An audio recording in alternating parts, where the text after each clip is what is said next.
Ladies and gentlemen, dear colleague, it's really a great pleasure to welcome you here at the 89th Jour Fixe of the Austrian National Bank. And this 89th Jour Fixe is remarkable for three main issues. The first one out, it's the first event after 2 years in which we can welcome guests physically, and I think after so long on the virtual space, it's great to meet again, even if it's the room is not filled, but still, and you have opportunity to chat during the coffee break. Unfortunately, how to say, the COVID and now other events have prevented that of having a full room here, but I hope it will happen the next time.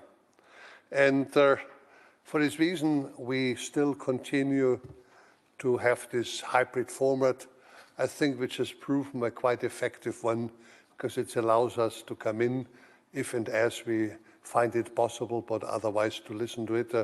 And hopefully this time not to too many emails by side. I hope the discussion is interesting enough that you will also follow it. The second reason why this East Jour Fixe makes it special is that it is jointly organized by the European Investment Bank in Luxembourg, the Vienna Institute for International Economic Studies, and on behalf of the Oenb, I would like to thank our staff who made things possible and the effort. I think the team worked extremely well together. And this brings me to my third specialty and specificity of today, East Jour Fixe, which is the topic, which is the topic on CESEE countries, CESEE countries, on the emotion trends of the automotive industry and of individual mobility. And you may wonder, and I'm sure you did it already, what the heck has a central bank to do with this topic? Well, to say the car industry, the automotive industry, has been a key manufacturing segment, major export driver, and an important determinant in economic growth in the several CESEE countries. In terms of aggregate output and employment, the automotive industry in the CESEE country is comparable to Germany. And so in the CESEE countries, furthermore, they are heavily intertwined. I don't want to go too much into some of the striking figures, but still I think it's important to remember that. In Czech Republic, Hungary, and Slovakia, as in Germany, the production of motor vehicles is the #1 manufacturing segment and about 1/5 of the value added. The combined production in the three Eastern European countries, Romania, Slovenia, and Poland, is more than 4 million vehicles, a volume slightly short of the number of cars produced in Germany and a quarter of all cars produced in the European Union. The industry directly employs more than 950,000 persons in the 6 CESEE countries. And last but not least, the car production is not only impressive in terms of total output units, but even more so in terms of produced car per capita of the countries. And here, Slovakia ranks first, Czech Republic second, and Slovenia third. So altogether, we have a very strong, a very important production there. So I think the importance of these productions established, and the question is, given this high integration of the industry in the region, given the events which have hit us over the last 2 years, what does it mean for the future? Well, first, as we know, COVID-19 has brought significant disruptions in the global supply chains, resulting in shortages of raw materials, inputs, intermediate goods. And the lack of semiconductors, particularly visible in the car industries, had led also to a number of shortages and stoppages of production. And the COVID-19 shock has also taken a heavy toll in the middle of a longer-term cyclical slowdown and structural changes which have taken place. In addition, of course, there are longer challenges looming.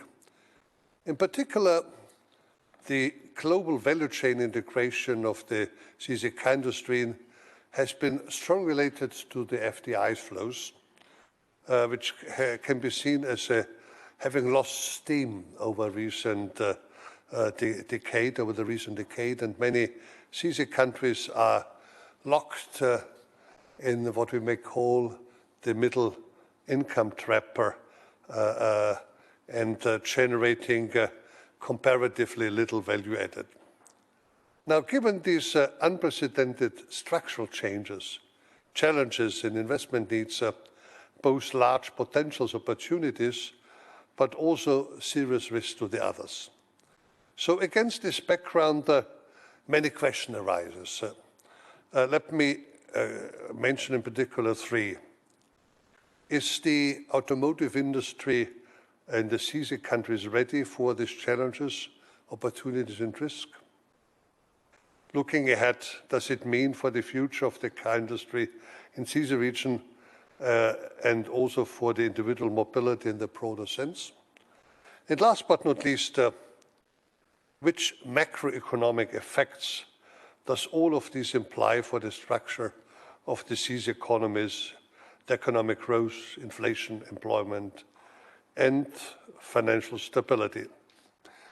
These are some of these issues I asked over a year ago my staffer to establish a research project, and I'm very, very happy that my staff followed up on it, but even more so that they found highly interested partners for this project, the European Bank of Investment and the Vienna Institute for International Economic Studies, two partners of their past, but it's the first time they come together in this kind of research community.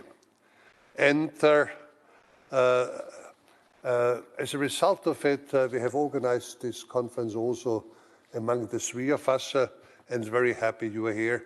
Also welcome to those another 70 people that have registered electronically, and I hope you can enjoy the discussion. Unfortunately, when we staged this discussion of today, it was under different circumstances, and today we have to confront the human tragedy which plays out in Ukraine, and I too hope, that these events are soon over and we can enjoy again a much more brighter future than it looks out today. I am also very happy, that with all these problems, you were able to join us. You will able us to join us electronically. And I hope that my few comments have somewhat stimulated your interest.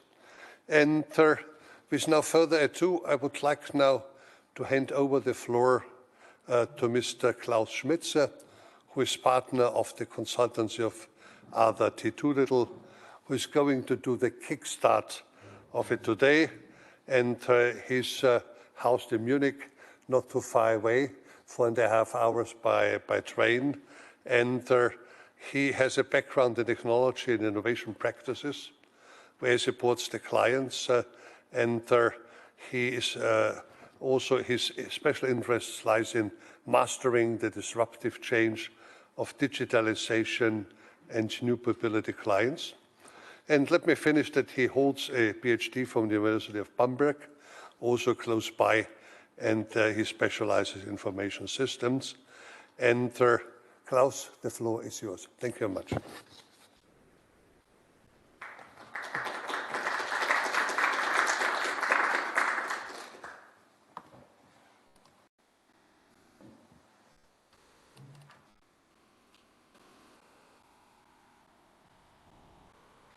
Thank you very much.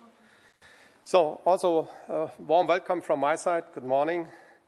I have the pleasure to speak about the future of automotive mobility this morning, because this will drive very much the industrial value add that we just heard about, that is so important for Central Europe and Eastern Europe and Southeastern Europe.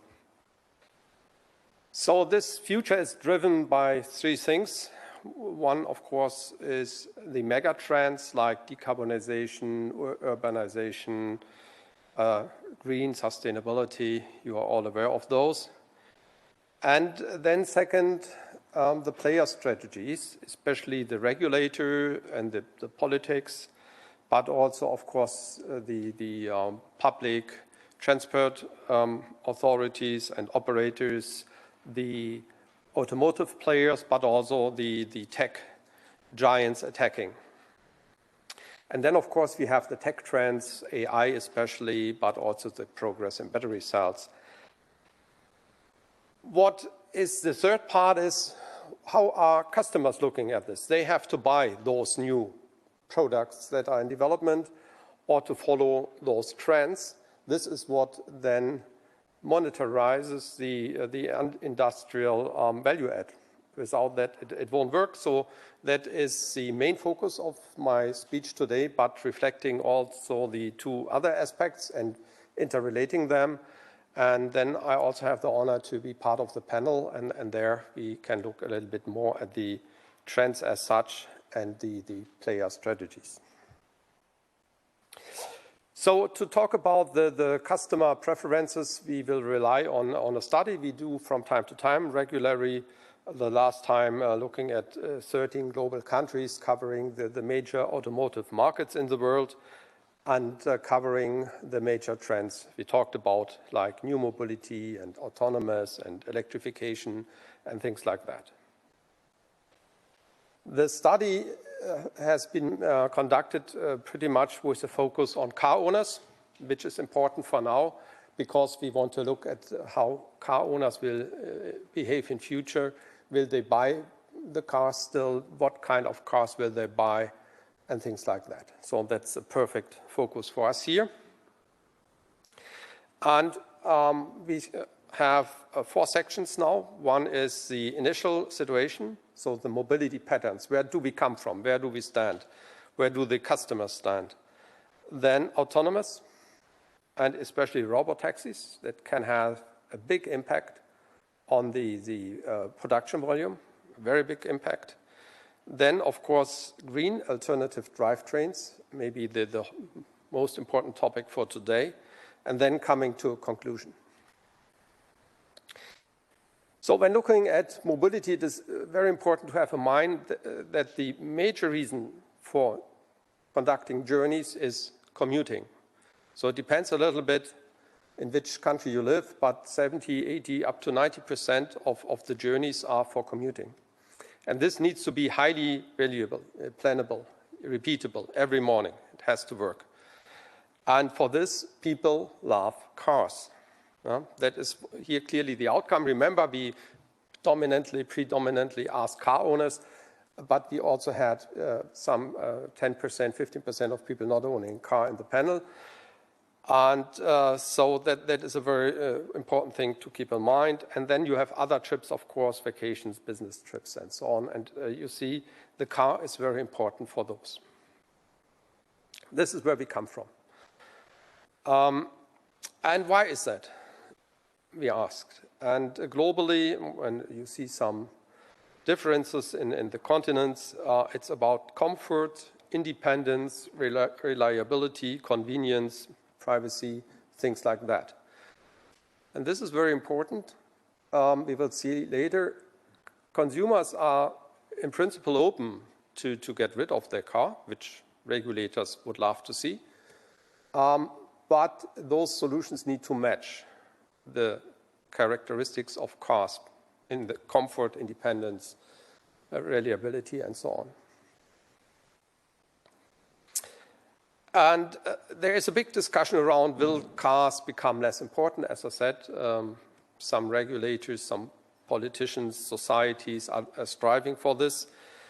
Globally, customers do not believe in this. Globally, there is a slight change that it become more important, but you see it's different for all the countries. So going more to the right side of the slide, you will find that those countries think it is less important. So especially China is building much on cars, or at least the consumers are doing so. And then especially in the Central and West European countries, that changes a little bit. And then, of course, COVID. How did COVID change that? And maybe not surprisingly, it changed it more towards the car. So in average, there are more people saying it will be much more important due to COVID than less. And also in most of the countries except for Belgium here. So that I talked already a little bit. So people love their cars.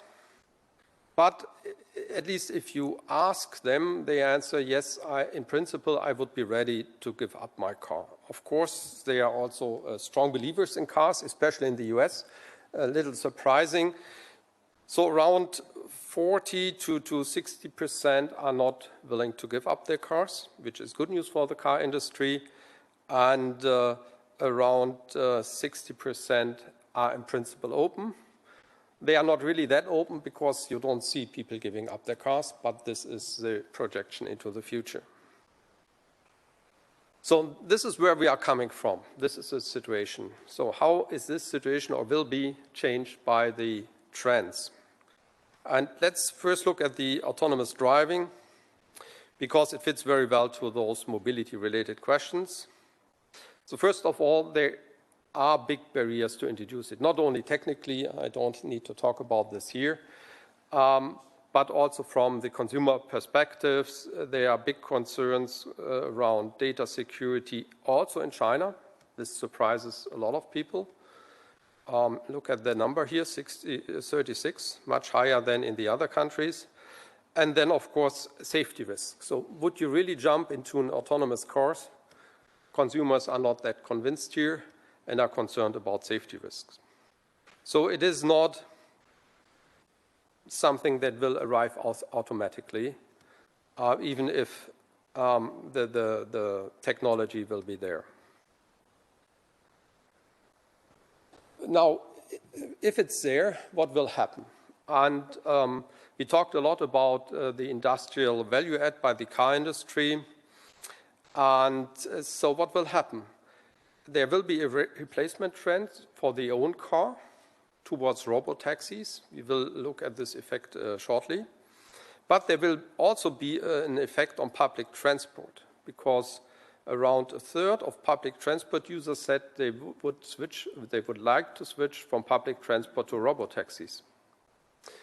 And this is a very important effect. The question is, if you even have more traffic, will that be possible? Because today congestion in every major city is a real big problem. And this is one of the reasons why regulators and cities try to decrease car usage. And now we found out that people would love to switch to robo-taxis. And it's a simple question, will regulators allow for it, right?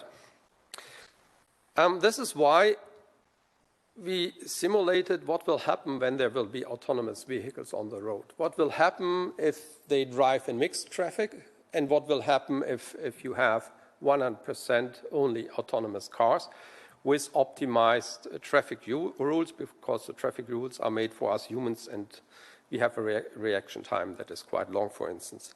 So what we found out is if you have mixed traffic and the autonomous cars have to stick to the traffic rules 100%, then the road capacity decreases. So even more congestion without more traffic even. So in such a situation, robotaxis will have to be strongly regulated and a little bit against them. If you optimize for autonomous driving and have only 100% autonomous driving, we have a very disruptive effect. You can have 5 to 10 times the road capacity that you have today, which means, to a certain degree, no more congestions and room for more robotaxis and maybe more autonomous vehicles. And this will be very important also if you look at production numbers, because it drives naturally the future production numbers much more than the trend towards green. The trend towards green drives the depths of value add and where it happens. But here we talk the overall production numbers. And as you may know, and there have been a lot of analyses around this, if you switch to robotaxis, the fleet on the street will dramatically shrink to, if you switch 100% to below 20% of the current fleet, which does not translate one-to-one to production numbers because, of course, those vehicles are heavily used. But it translates, if you have a disfavored regulation, due to what we have discussed, maybe to a loss down to 70% of today's production numbers. Whereas if you have a positive regulation, because you allow for a lot of robotaxis, allowing people to switch from public transport, then the effect is not that severe, given that the production numbers will rise anyhow, at least regarding to the forecasted long-term trends. So this will be very, very important for the future of the automotive industry, how to migrate to autonomous driving, and is it a sustainable way for future mobility in the big megacities. So we are talking the big megacities here, the urbanization in the Far East, but of course also in the major cities of Europe. So that has concluded the robotaxi, just because, as we heard, it is so important for the production numbers even. Let's look at the alternative drivetrains. You're all aware of those numbers. The transport sector is the only sector that has not yet managed to lower the emissions since 1990, which is the goal by the EU up to 2030. But it is creating 20%, the transport sector, of the greenhouse emissions, and of that is 73% road transport. That is why everyone talks about this. Now, if you ask the consumers, what will they do? Today, dominantly, of course, they own ICEs, around 90%. Half of those, if you ask them, would like to stick with the ICE. And I would assume that in the CESEE countries, that number may be even higher. Then a good portion would like to switch to hybrids, either plug-in or normal hybrids. And we think that not every consumer can distinguish between those.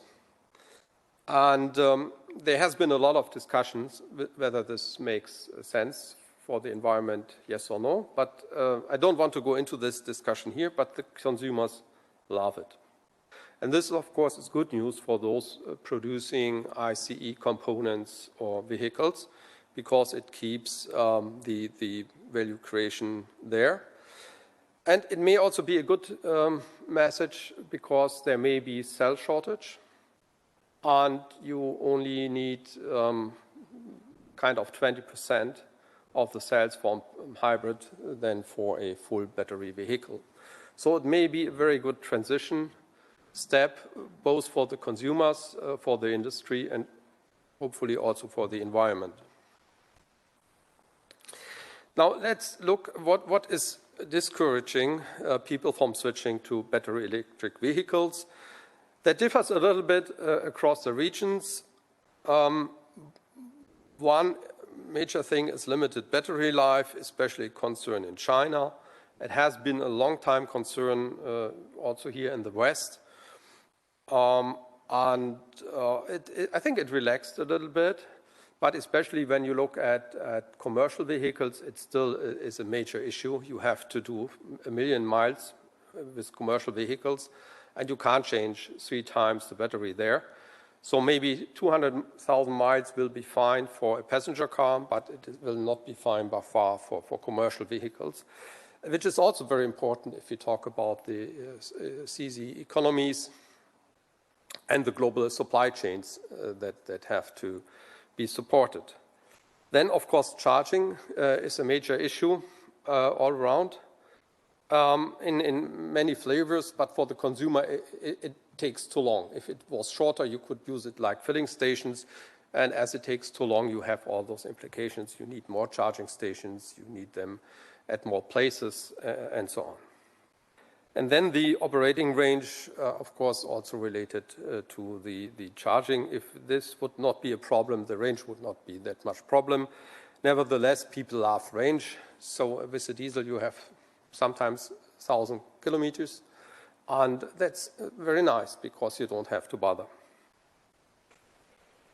And then the price, which we may see in the near future disappearing, but people are not willing to pay a premium for battery electric vehicles. That was different a few years back in our study, but that changed.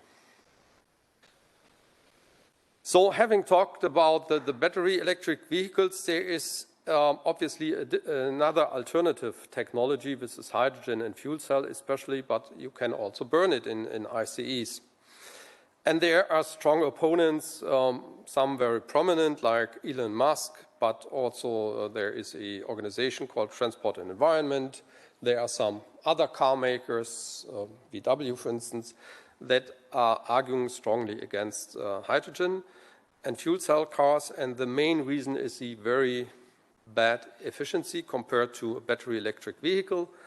If you have electric power and you directly charge a BEV, you arrive at 73% efficiency. And if you use that power to electrolyze hydrogen and then to distribute it and then to fill it in a car, then to make power out of it and then drive the car, you arrive somewhere in the 20s. And if you use liquid fuels, it's even worse. And we think you need to have a different look at this because there is a big assumption behind this. You need to have this power when and where needed. And if you want to go green, this is not so easy. This is easy if you burn coal, or this is easy if you burn gas, or maybe easy if you have nuclear power. But it is not easy if you want to go green, because the green yield is very volatile, and in the dark lull, you don't have. This is one thing. The other thing, it depends heavily where you put, for instance, a solar cell. And what you see here is the solar potential all over the world. And what you see is, little surprisingly, they are dark red patches, and they are not in Europe. They are in North Africa. They are in Namibia, for instance. Chile is very famous. In Europe, it's especially Spain that has a good yield. And that's the point now. If you put a solar panel, the same solar panel, let's say, in the southern part of Germany or here in Austria or somewhere in Southeast Europe, it has a certain yield. And if you put it in, let's say, Namibia, it has double the yield easily. And this allows you, of course, for transport and transformation. But it leads to the fact that you have a reliable source. Because once it is hydrogen, or whatever it is, then ammonium, methanol, whatever it is, you can store it, you can transport it, and you have it in the dark lull. So Europe will have to define a strategy how much local green generation of power they want to have. And of course, this has advantages around independence and so on.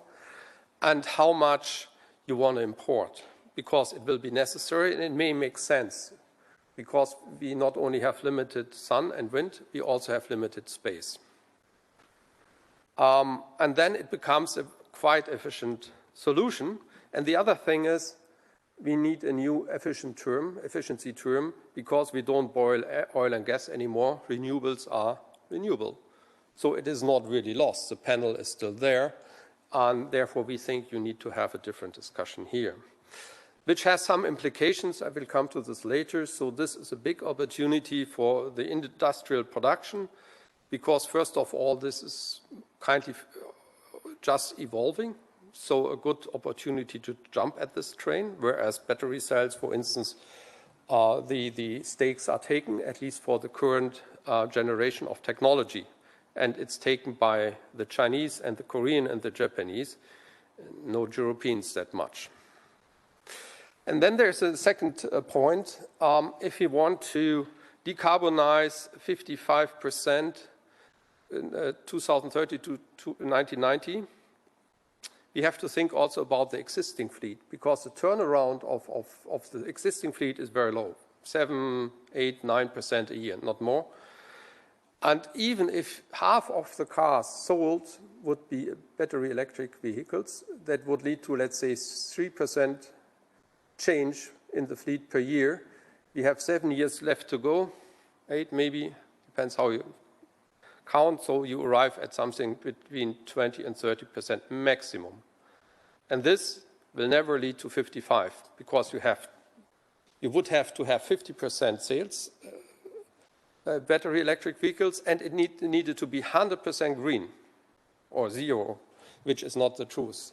So I would say it's not possible this way. And this is why if we really want to go for this goal, we need e-fuels. And those e-fuels would then to be created likely on a global scale at those top locations and be imported. And this, of course, and this is why a lot of regulators are very careful to do this, because they think this will allow some parts of the industry to not to transform that fast towards battery electric vehicles and keep producing the ICE. But if we really want to fulfill the climate goal, we will have to talk about this. And of course, then it is an opportunity for the industry. And this slide shows this. So the hydrogen and the e-fuels would be a good way to, both to meet the climate goals and to sustain the industrial value generation in Europe, in CESEE, in Central Europe, wherever. So coming to some conclusions.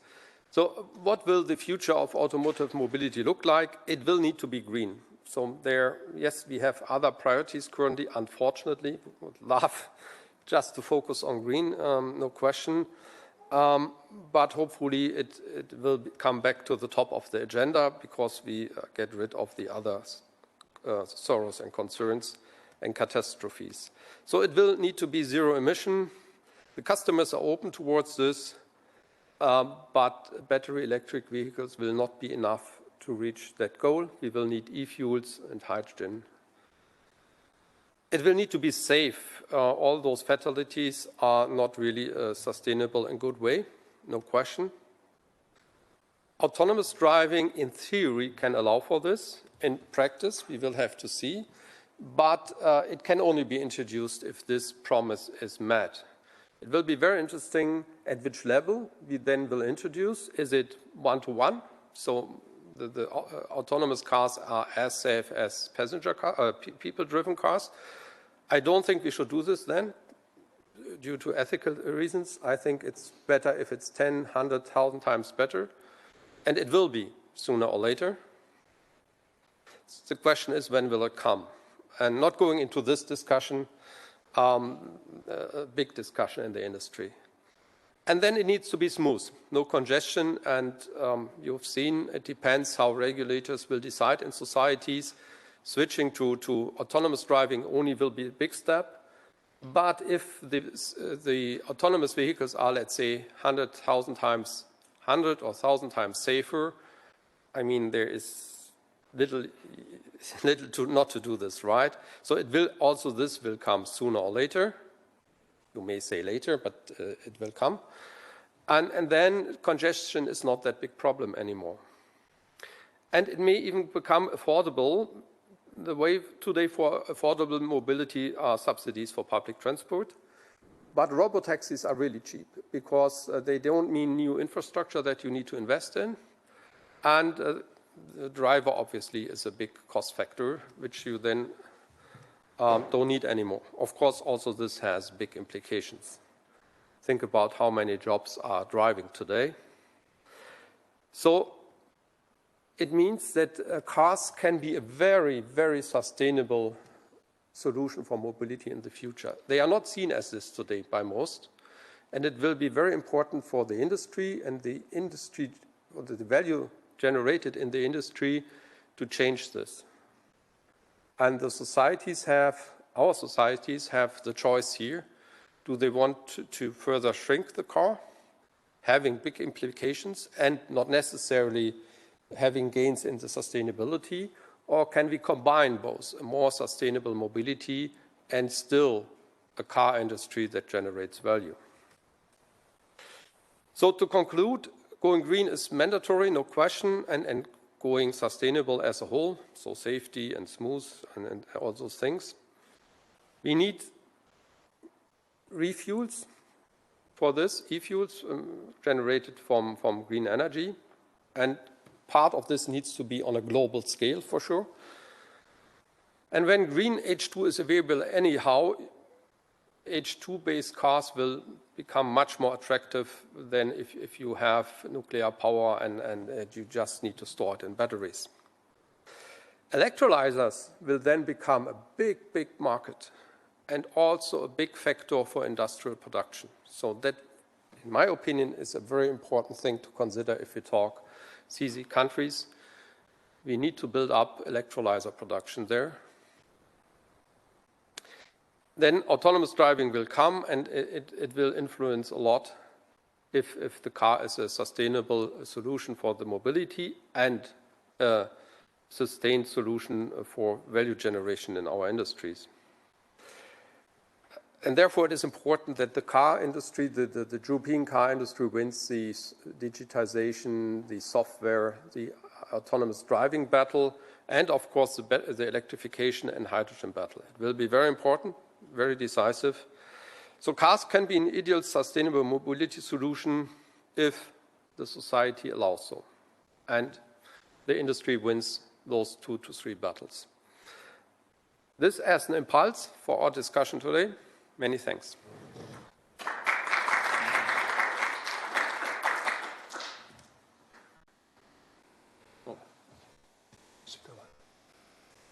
Thank you very much. Thank you. This was a fascinating presentation, and I have to say I loved it, in particular since it supports some of my priors, and you always like to hear our priors. And we are open now for discussion. Can we ask for 2 micros so we can sit down here? Do we have some, or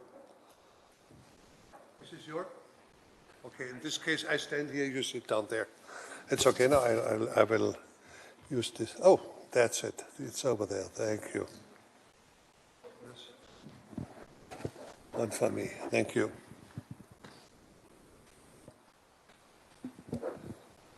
So, thank you. I think summarizing what Klaus just said is, I think, a very good message for the car industry. So, if you're able to do the right thing from the technical point of view, you have a glorious future. So it's the autonomous driving, how to say, to find whatever means are there. And second is go hydrogen. These are these 2 key elements which are there. And I loved all of your slides.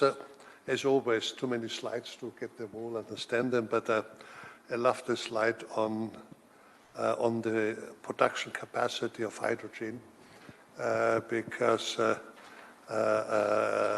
but it's also equivalent to if you have how to say the normal production of electricity, because when we hear some of the people, they always claim we will be able to substitute all of the production of CO2 by electricity produced here in Europe, and with the exception of Spain and Greece, I'm not so sure this is what is optimal there out of it. So I was talking to give you a chance of also thinking about your question.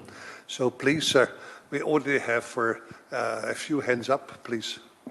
Just say your name because other people understand. Hello, Peter Pavlinek. You have talked mainly about the European Union or Europe, the United States and China, the three largest markets. But what about the rest of the world?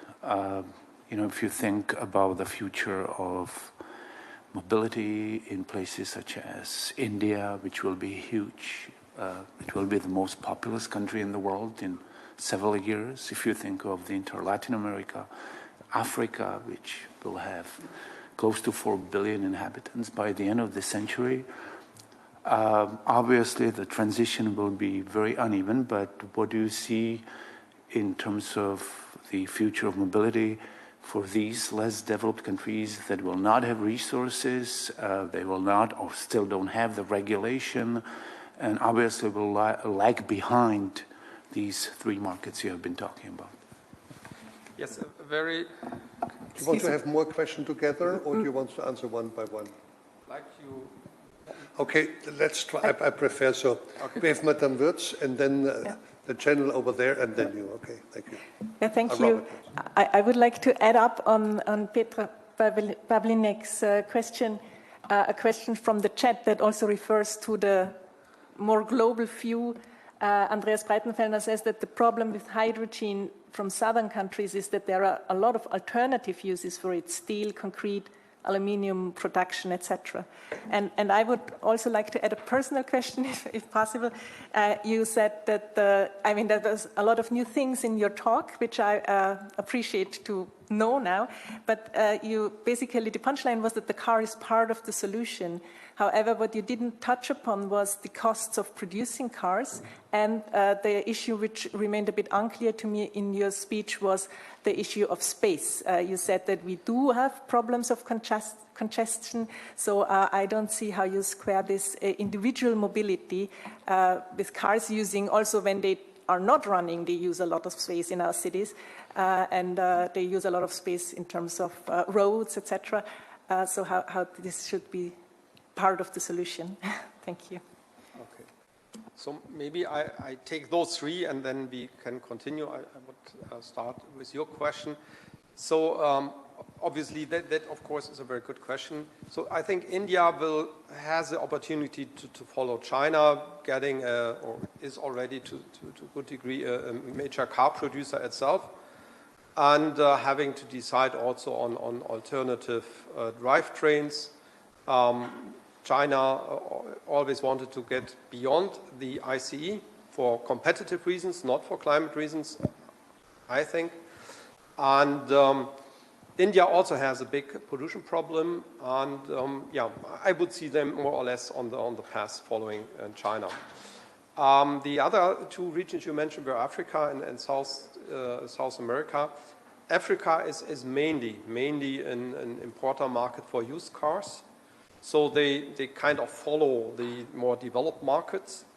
And obviously they have big power outages already today. So it's very hard to imagine that in the near future they will switch to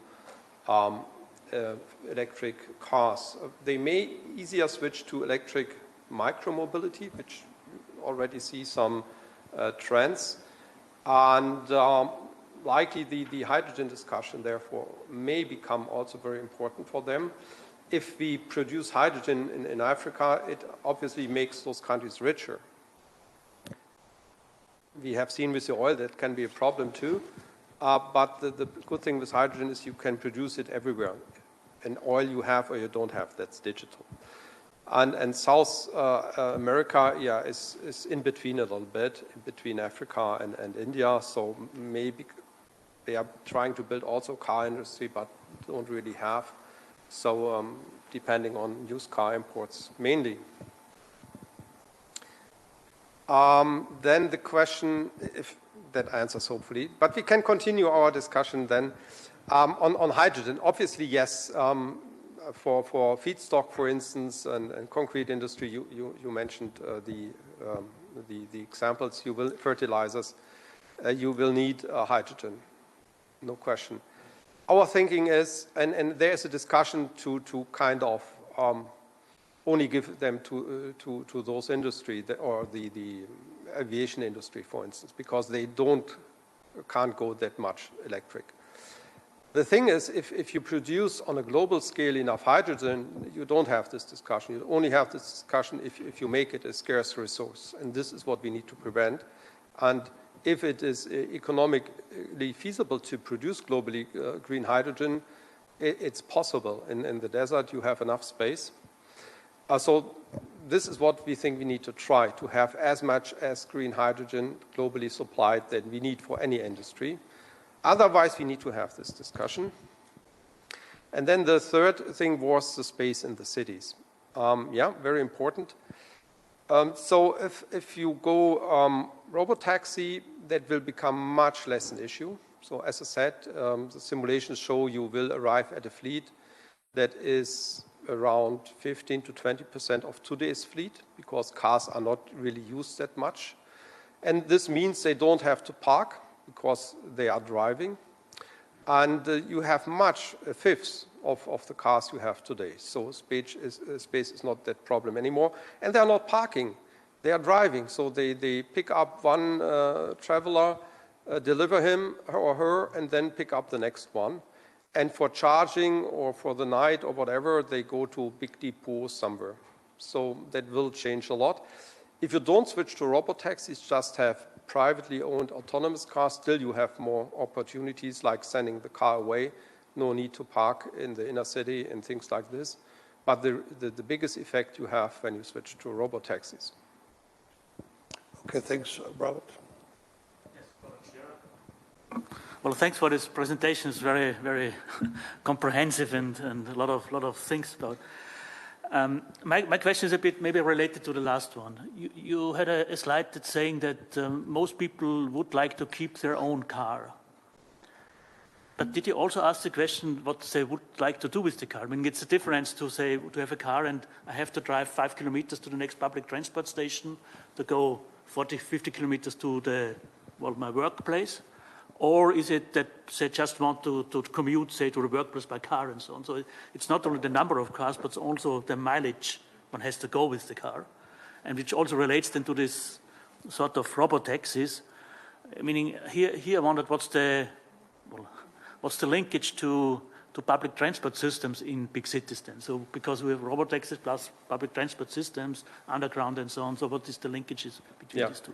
So I just talked a lot about the future of the car. I didn't want to imply there is no future of public transport.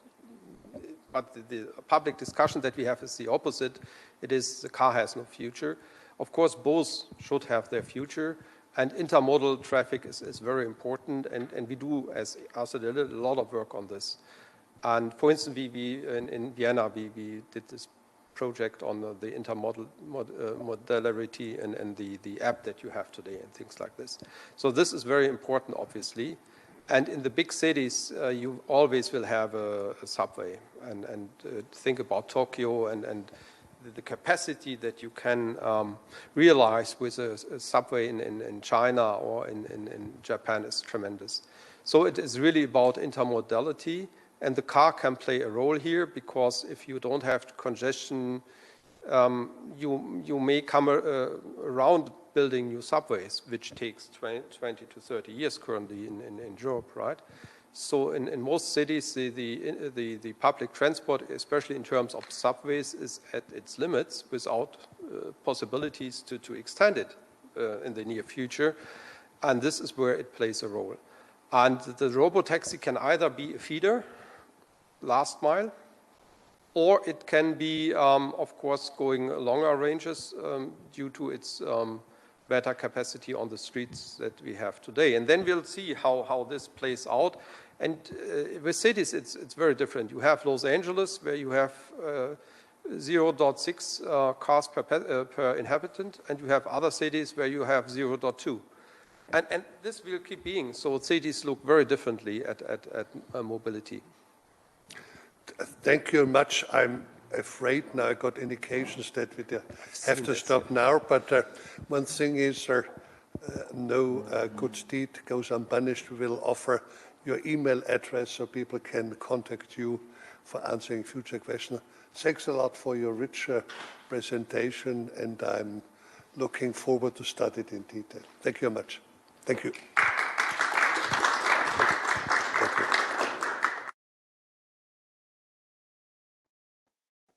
Danke. Sie können gerne bleiben, weil ich setze mich auch dazu und Sie sind dann am nächsten, wenn Sie wollen.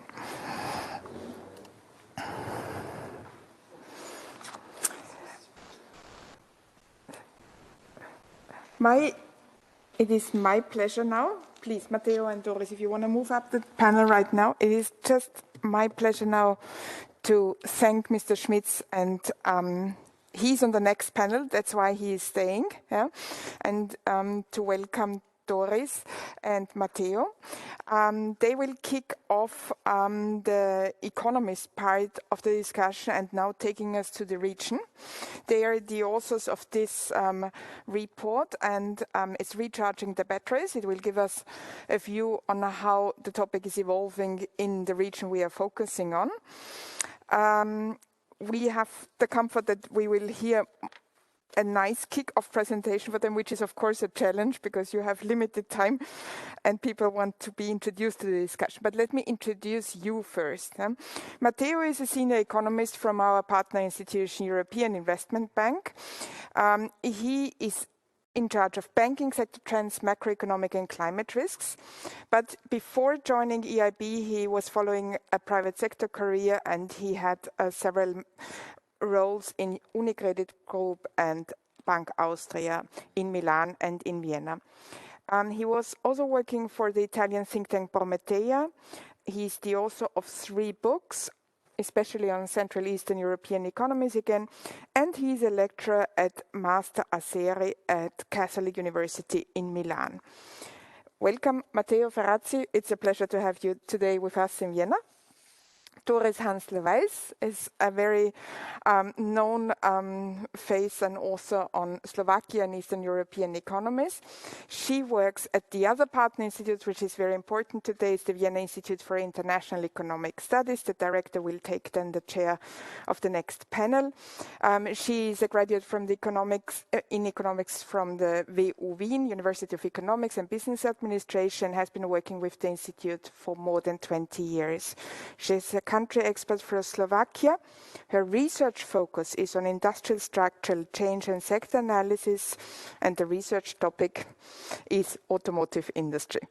Her master expertise has been developed during large integrated research projects, so she is figuring in several academic outputs. Thank you very much for joining us, and probably you start, Matteo, from here. Welcome. Thank you very much.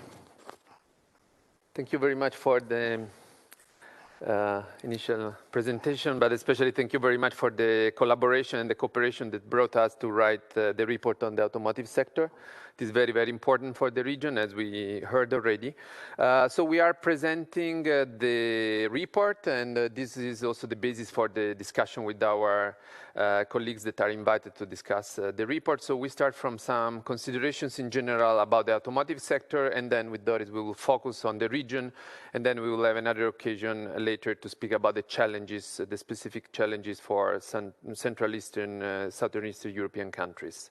So let's start from the automotive sector more in general, and especially in Europe. We start from a situation, the left chart, in which less than 1% of cars only 2 years ago were, let's say, green in the sense of electric, plug-in and hybrid models. So this is Europe, and the market was totally dominated by the diesel and gasoline cars. And what is going on now? In a very rapid move, you see on the other chart on the right, the new vehicle sales. So we are not talking about the same variable. One is the car in circulations, and the other one is related to the new vehicles. We have seen that the uptake of electric vehicles is quite strong. The dark gray is the pure electric vehicles, that as we will see later, this will become 100% most probably during the next 2 decades. And the other greens are the electric, the plug-in vehicles that are very common now and are offered to the customers, and also the hybrid vehicles. Hybrid vehicles are on the market since 25 years, and they're reaching now quite an important scale. And you see how fast the market is moving. And the question is also related to the market acceptance that we were discussing before. So this picture of Europe is telling us that there is a revolution already in place, so very strong uptake of electric vehicles. But this revolution should continue quite fast because, as said, the dark green bar will probably become 100% in around 10-15 years, and then we will understand why. Many trends are piling up, so I would like to add, just to give the impression how many things are now influencing the automotive sector. First of all, we have seen in the last 2 decades a huge move of production towards emerging markets. This was extremely strong in Asia, quite strong in Americas, also relevant in Europe. So we have seen production moving from factories from the West going to the East. And this has been through foreign direct investments, acquisition of local companies, new brands, but also some startups. Then, of course, we spoke about the autonomous vehicles. I believe this is the most fascinating innovation of the automotive industry, something probably magic, fascinating kids and adults, and the cars driving alone. This will be a very important trend, and you didn't mention, I think, any year of when we will see these cars on the roads. Okay, we see already since 5 years, we see testing on California, so they're working already. The Google car is already running there. But on our streets, I don't know if you have any specific forecast, but probably can be within the next decade for sure. So Bruce announced autonomous driving in San Francisco for 2023 and also for Dubai. They have commercial test services in place, Waymo too. So I would rather think 2025.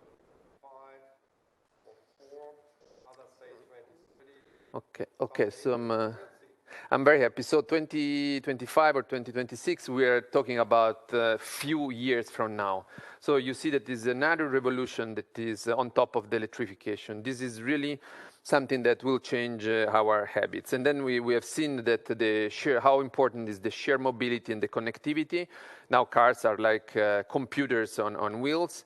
And then we had 2 years of COVID that was changing a bit the picture. First of all, because we have seen the collapse in car production, supply bottlenecks, and especially the shortage of ships we have seen, and then the effects of the increased teleworking and social distancing that may remain at least for a while.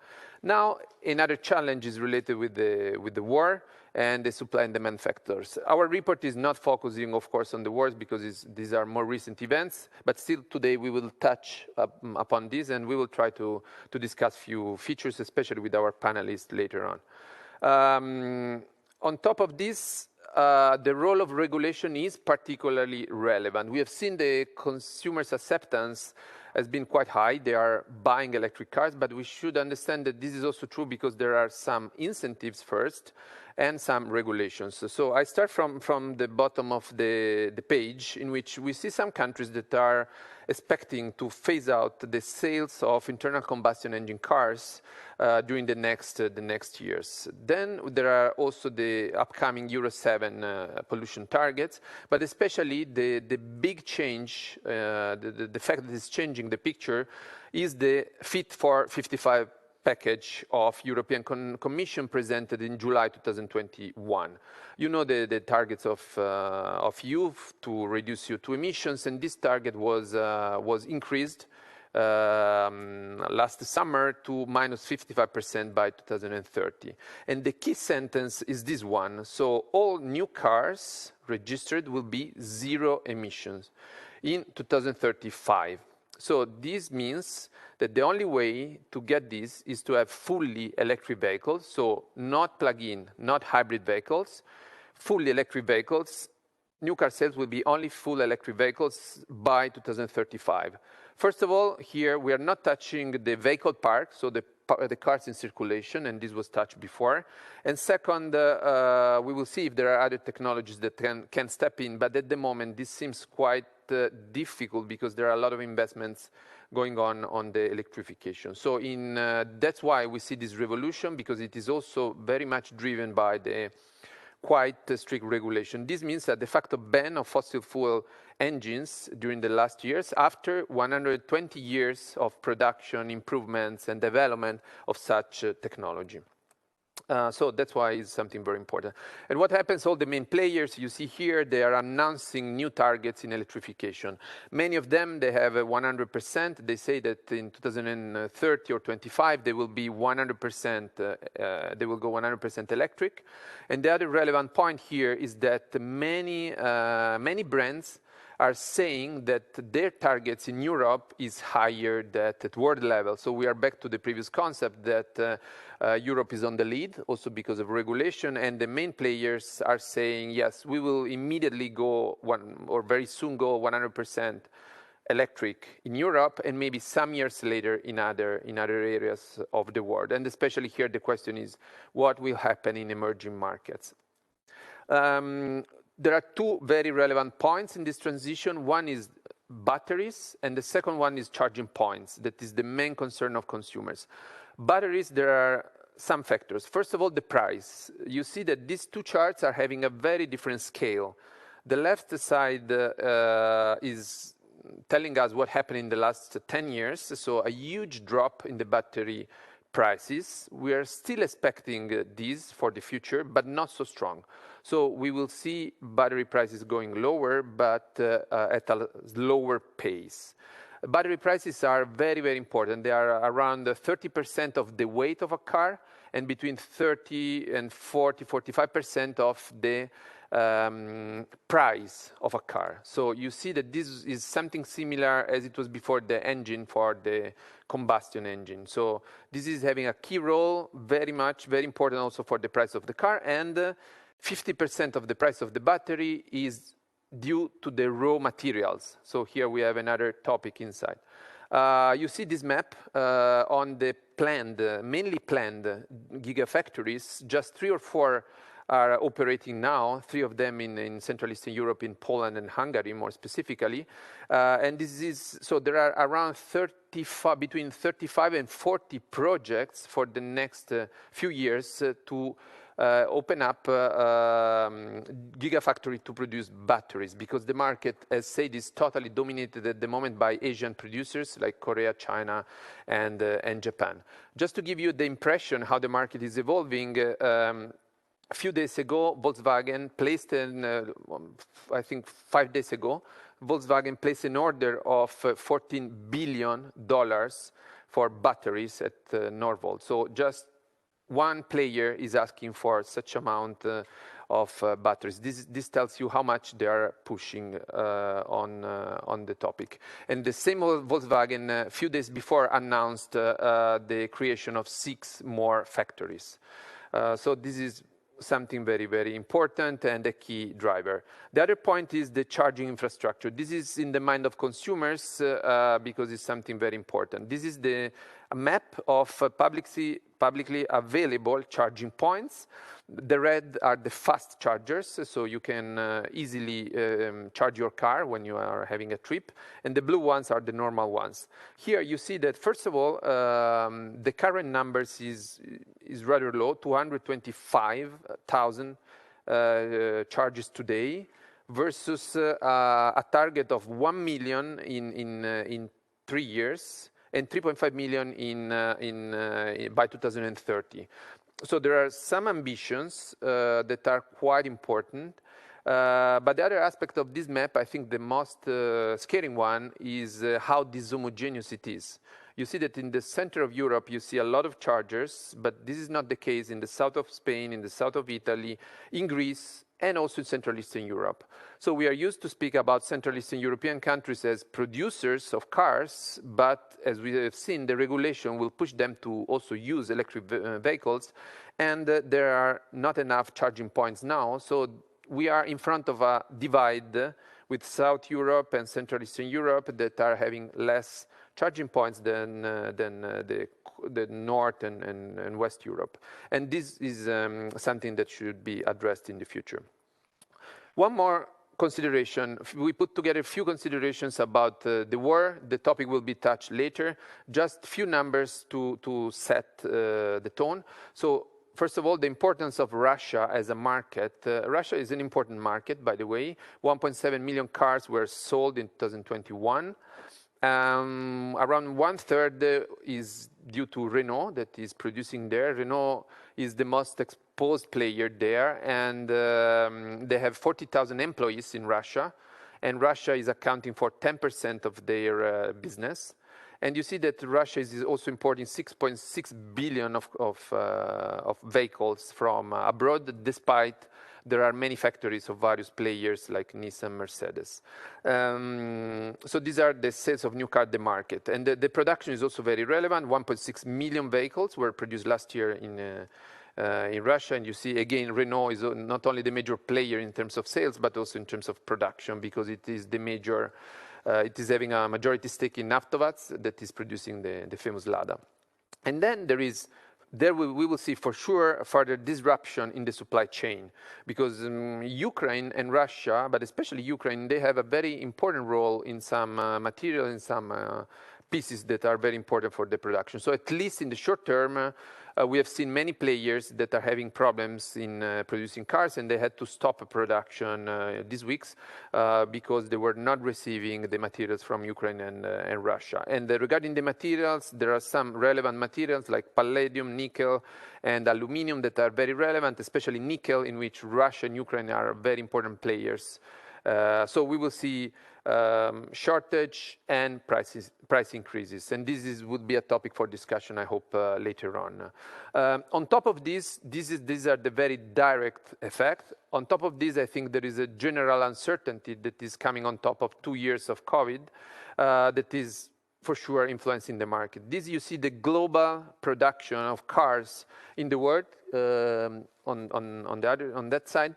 In terms of number of vehicles, you've seen that this growth was almost reaching 100 million cars a few years ago in terms of production, and this decreased quite a lot due to COVID, due to market disruption, and many other things. So we are around, last year we were producing in the world 80 million cars. And this is something, probably these 100 million cars we will not see in the future very soon. And you see that the European production is even lower. And you see that if the production in Central Eastern Europe was holding rather well, the production in Western Europe is significantly lower than 3 or 4 years ago. So the general uncertainty of the war will for sure play a role in general on the automotive market. Just 2 caveats. First, if these are the number of vehicles produced, if we look at the balance sheet of the automotive players, the picture would be nicer. And second, these 100 million cars produced per year is not something really sustainable, because this increase is adding on 1.5 billion cars that are already circulating around the world. And if we sum up all these cars every year, we would easily reach 5 billion cars in 2 or 3 decades. And this is, of course, not very sustainable. So the next piece of information will be given by Doris and will be related to the role of Central Eastern European countries in this picture. And so Doris, the floor is yours. And thank you very much.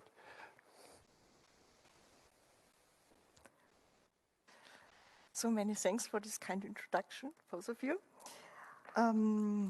Many thanks for the possibility to speak here today and to present part of our joint study.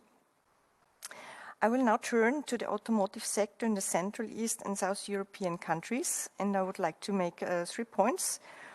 First, why is electric transformation so important for the region? Is the region ready for electric transformation, and what are the main challenges ahead on this way? So let me start with some indicators on the automotive industry in the region. The electric transformation is so important for the region because it's heavily specialized on the automotive sector, and much is at stake for them. The industry is a key industry. It has been a main growth driver in the last 30 years. And with the help of foreign direct investment, it has been turned into a very competitive and export-oriented sector. As we see here, the automotive industry holds significant contributions to the manufacturing value added, which is largest for Czech Republic, Slovakia, Hungary in the region, together with Germany.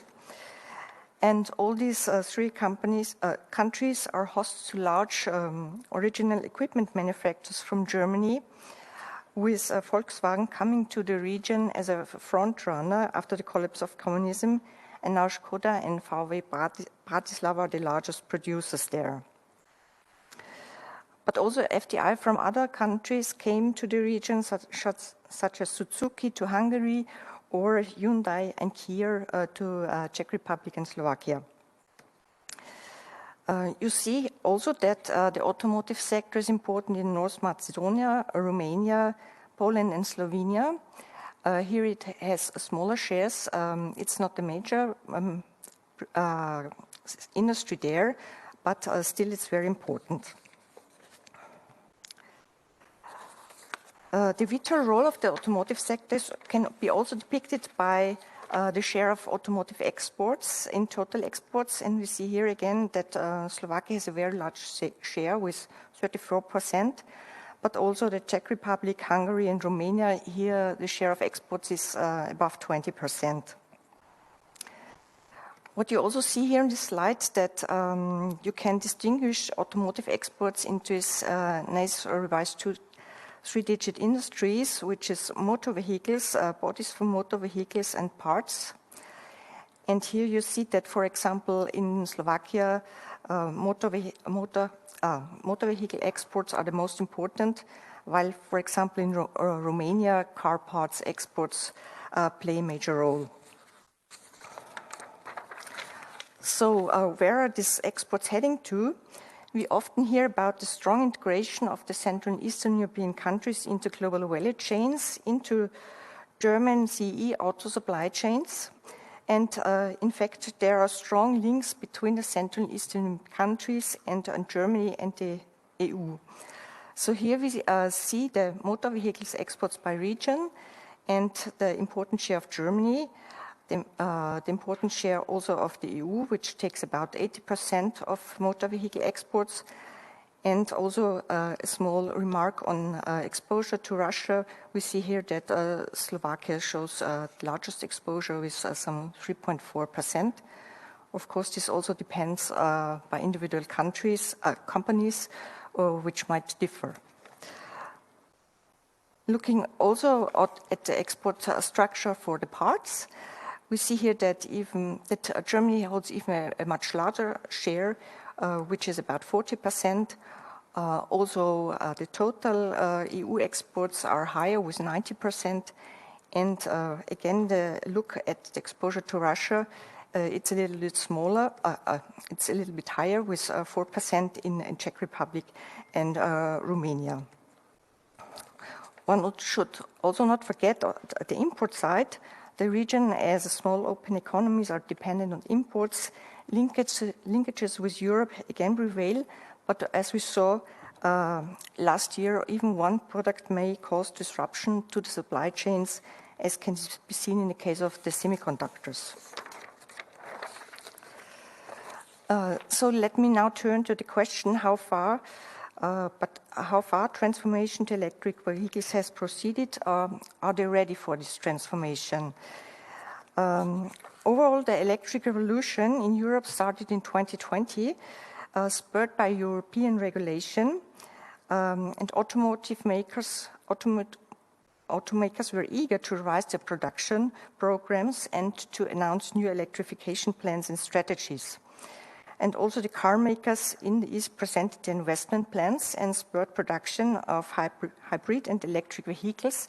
And we see now how this has translated into the exports of electric and hybrid cars. So indeed, in 2020, the share of electric hybrid cars has shot up, and this share even doubled then in 2021. On top are in the Eastern European countries, Slovakia and Slovenia, and in the Western European countries, Germany, with about 40%. But of course, in these shares, also there's still differences in composition of exports, with hybrid cars still dominating these exports. What is quite interesting, the largest share of battery electric vehicles or full electric vehicles has been largest in Slovenia with about 70%. In Germany, it was about a quarter. So not only major automotive producers are going electric, but there are also interesting innovators in the region. So, for example, in Croatia, the Mate Rimac founded the company Rimac in 2009, and he produces electric hypercars. You see the picture on the left side. They belong to the fastest electric cars in the world. And in 2021, Rimac combined forces with Bugatti and began cooperation in a new group. On the right side, you see the El City Bus from Scene Cars, which is a Bulgarian, German, UK company founded by a Bulgarian engineer. And it's a city bus equipped with solar panels. So let me now turn to some challenges on the way to electrification, which are specific to the region. One of the main challenges is that the region is heavily dependent on production decisions of original equipment manufacturers' headquarters. And this can be quite good reflected by specialization patterns seen in these graphs. Looking at the relative functional specialization measure, which applies the concept of real comparative advantages, we see that Germany has an advantage in headquarters, in R&D and business services. And as such, Germany nicely resembles a smile curve, which says that the value added is highest at the pre- and post-production stages. And here Germany has an advantage. We see in contrast to this that Czech Republic shows the opposite functional profile and is concentrated at the low value-added production function.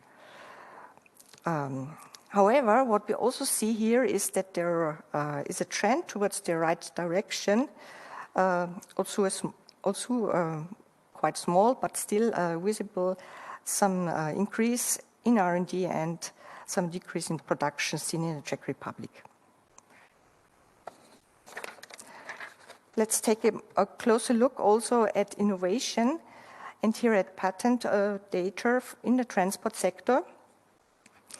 On the left-hand graph, you see that the overall number of patents is very small in the Central and Eastern European countries. It's not a main innovator.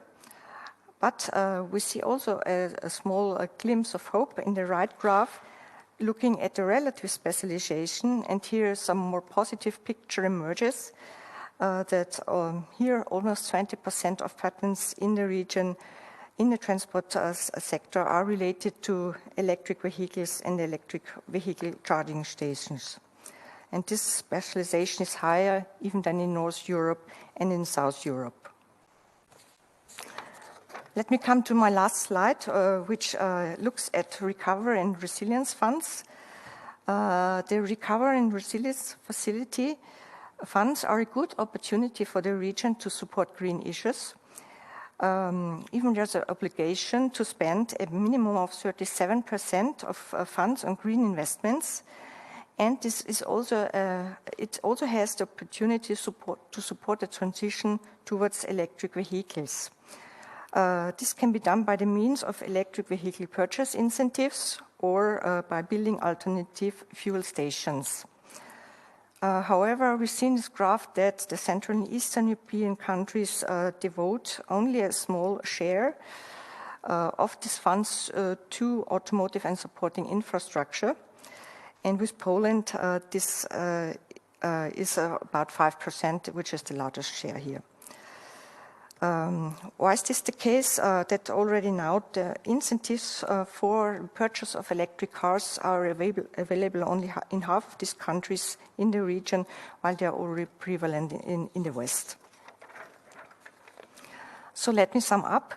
The automotive industry is a key sector to the region, and thus electric transformation is vital for the future. Much is at stake. Overall, we see that the start of this process has been quite good. However, there are many stones on the way ahead, and further efforts have to be undertaken. So with this, I would like to finish and thank you for your attention.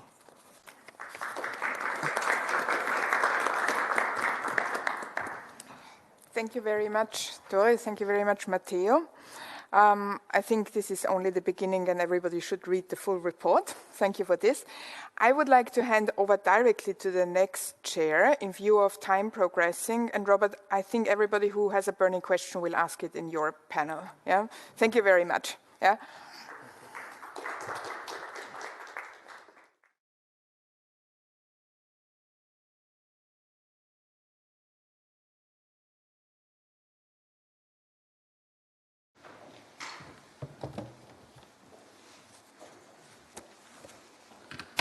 Okay, good morning to everyone from my side.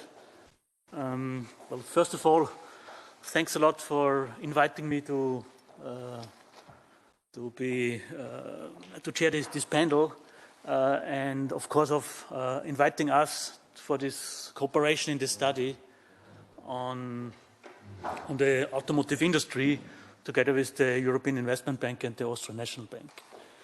The panelists, if would join us on the floor, please.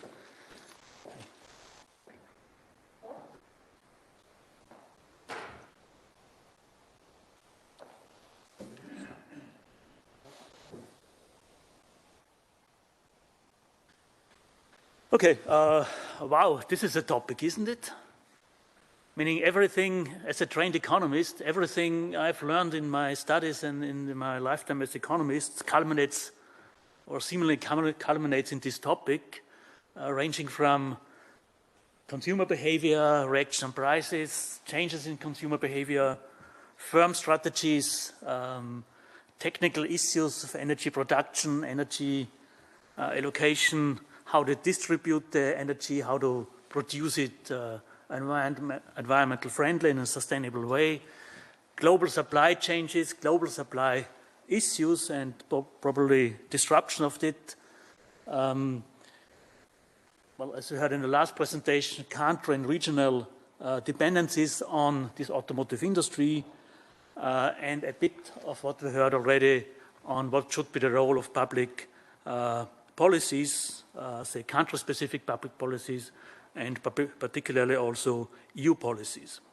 So I think so it's really a bit of culminate a lot of issues in this particular topic of the automotive industry, which in particular is also a technology everybody of us is using more or less every day to try to go from one place we are working to the other place we are living, and so on and so forth. A lot of information has been said already, and I am now happy to have two panelists who can tell us a bit more details about what's going on in specific countries of the region, the countries which are heavily exposed to this automotive industry, the supply chains, etc. And I'm happy to hear that, well, I've seen some of the presentations that focus a bit on subjects we haven't yet dealt with that much. These are, first of all, say, these country-specific policies in making such a transition possible, in assisting the transition of the car automotive industry, and also the EU policies.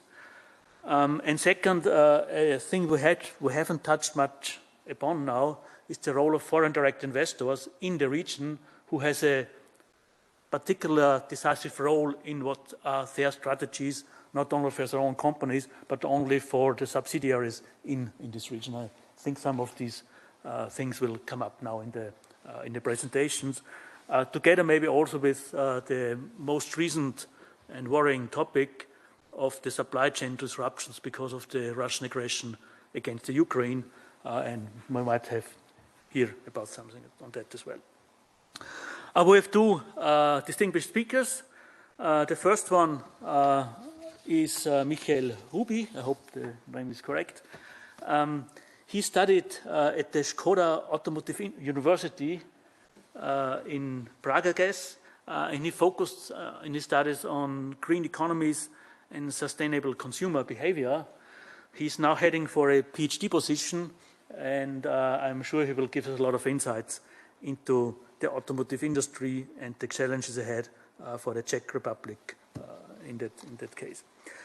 Second speaker is Sonja, so I have to check the name correctly. Mucikarova, yes. She is now chief economist at Globsec, a huge think tank in Bratislava, focusing on many topics.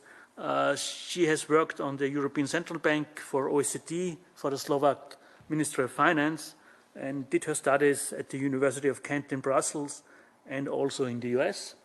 And she will give us some insights on the transformation in the Slovak Republic, and I hope this will give us a lot of insights and wraps up the whole topic. And after that, if time allows, we can have some discussions. If we're running out of time, then I have to head over to Debbie for the next round of discussions to wrap up everything. Okay, thanks, and Mr. Michael Ruby, please.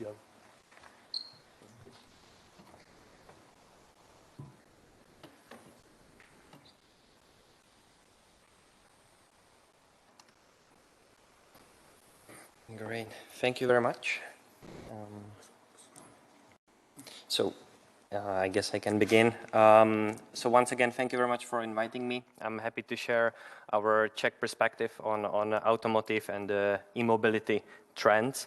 I work for European Institute for European Policy, and in last year we focused on a project that was kind of introductory to automotive from our perspective, from the policy perspective. So we also had to somehow meet the stakeholders, and we did more or less qualitative research into this e-mobility shift.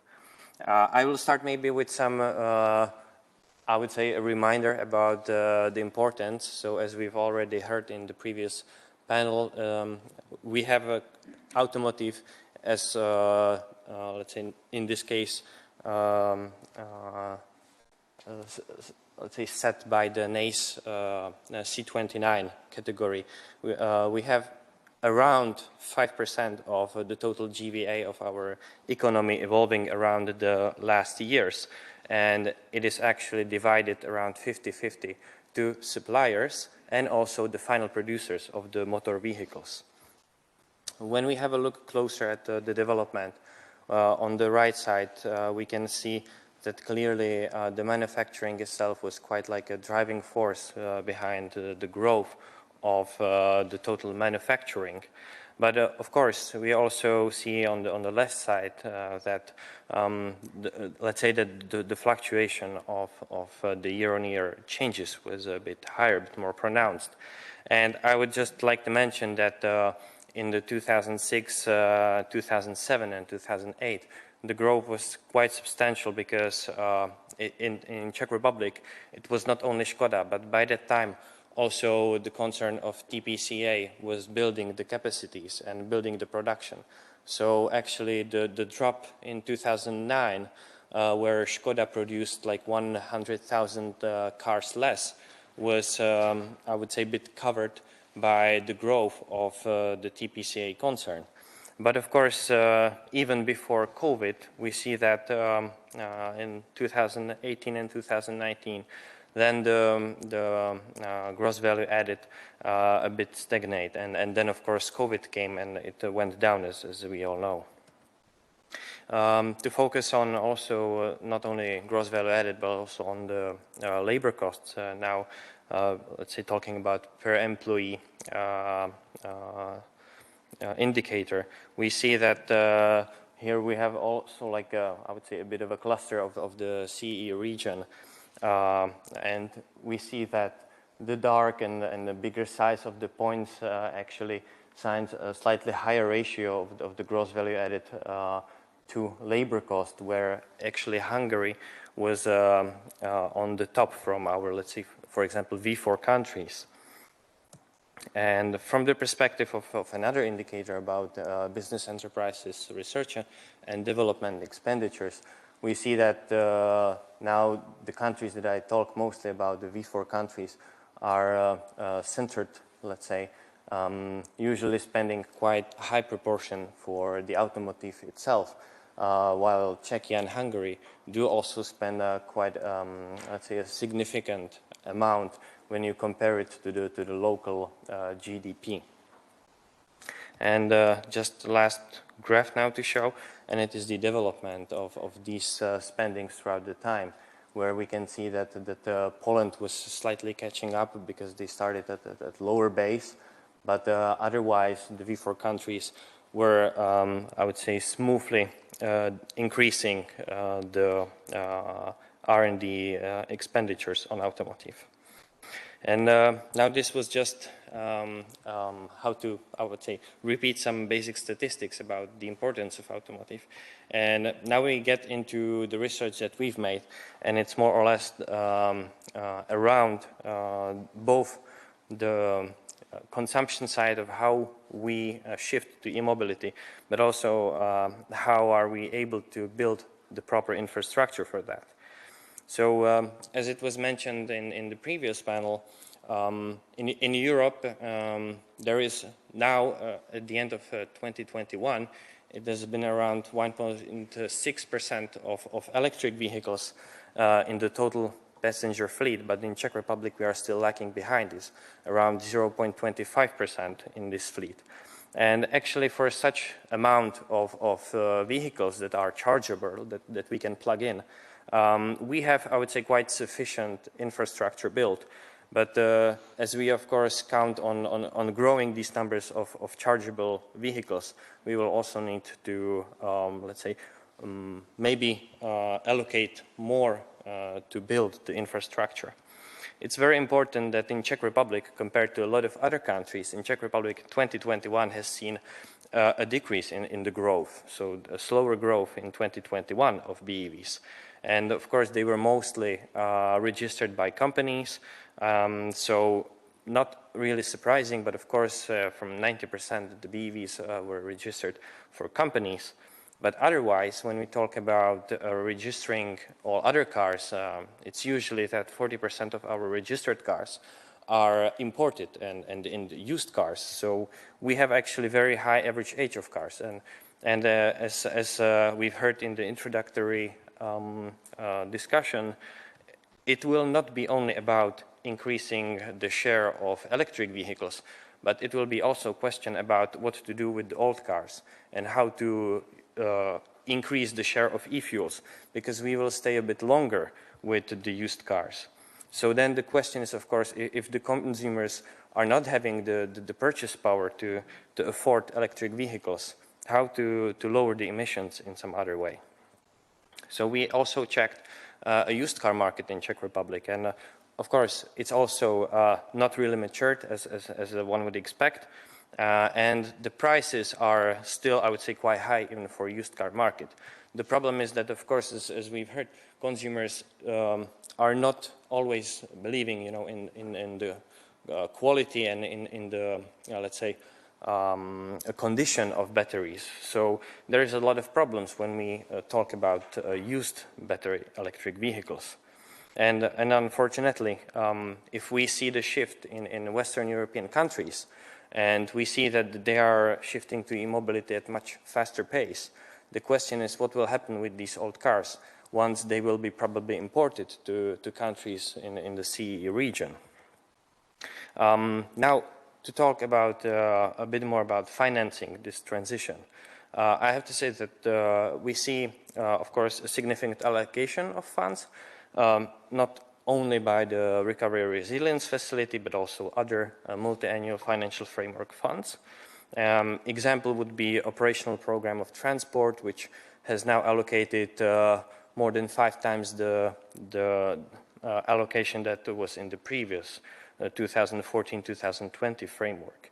But still, as we see from the presentation on behalf of the joint research, where the Recovery and Resilience Facility was described a bit more in detail, we saw that actually there was like less than 4% that Czech Republic allocate for automotive compared to, for example, Germany, which allocates around 17%.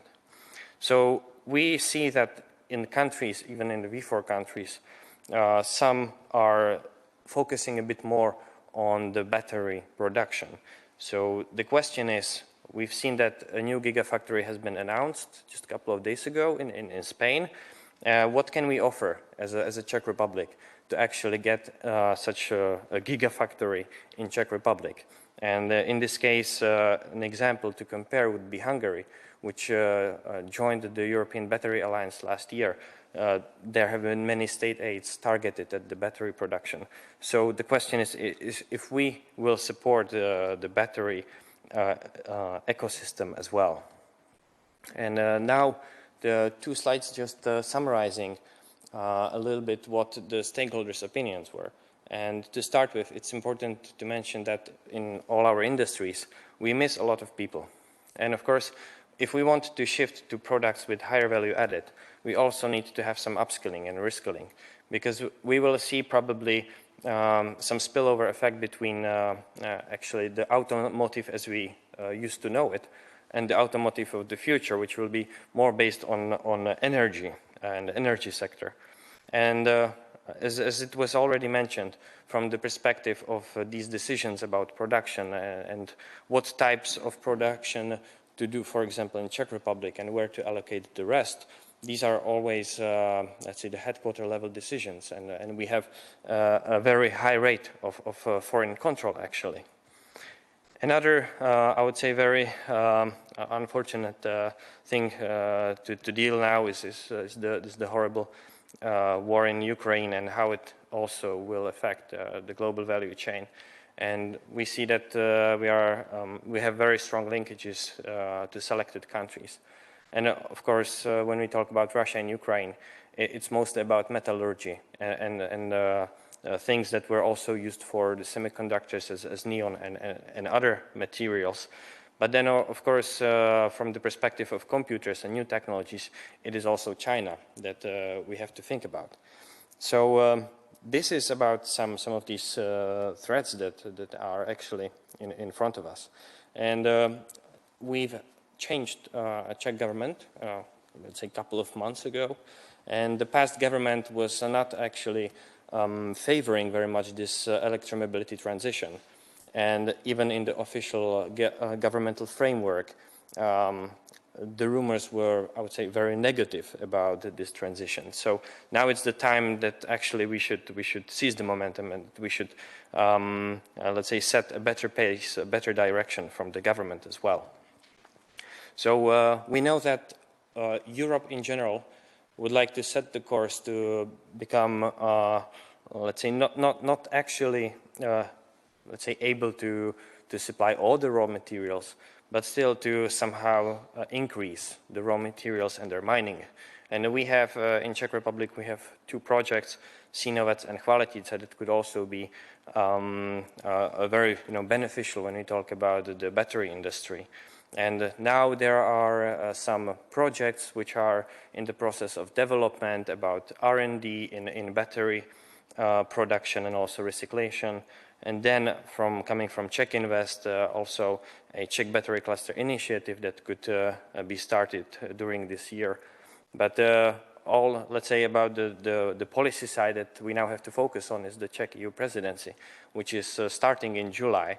And so far, we have not really declared our support for e-mobility transition that much. So now is the right time, because we will also have to deal with the files that have been mentioned in the Fit for 55 package about both building the infrastructure, but also about the decrease in emissions. So now it's the right time to start this communication and build, I would say, a better image also of the government and how we will allocate the funds in this. So that was all, and thank you. Looking for discussion.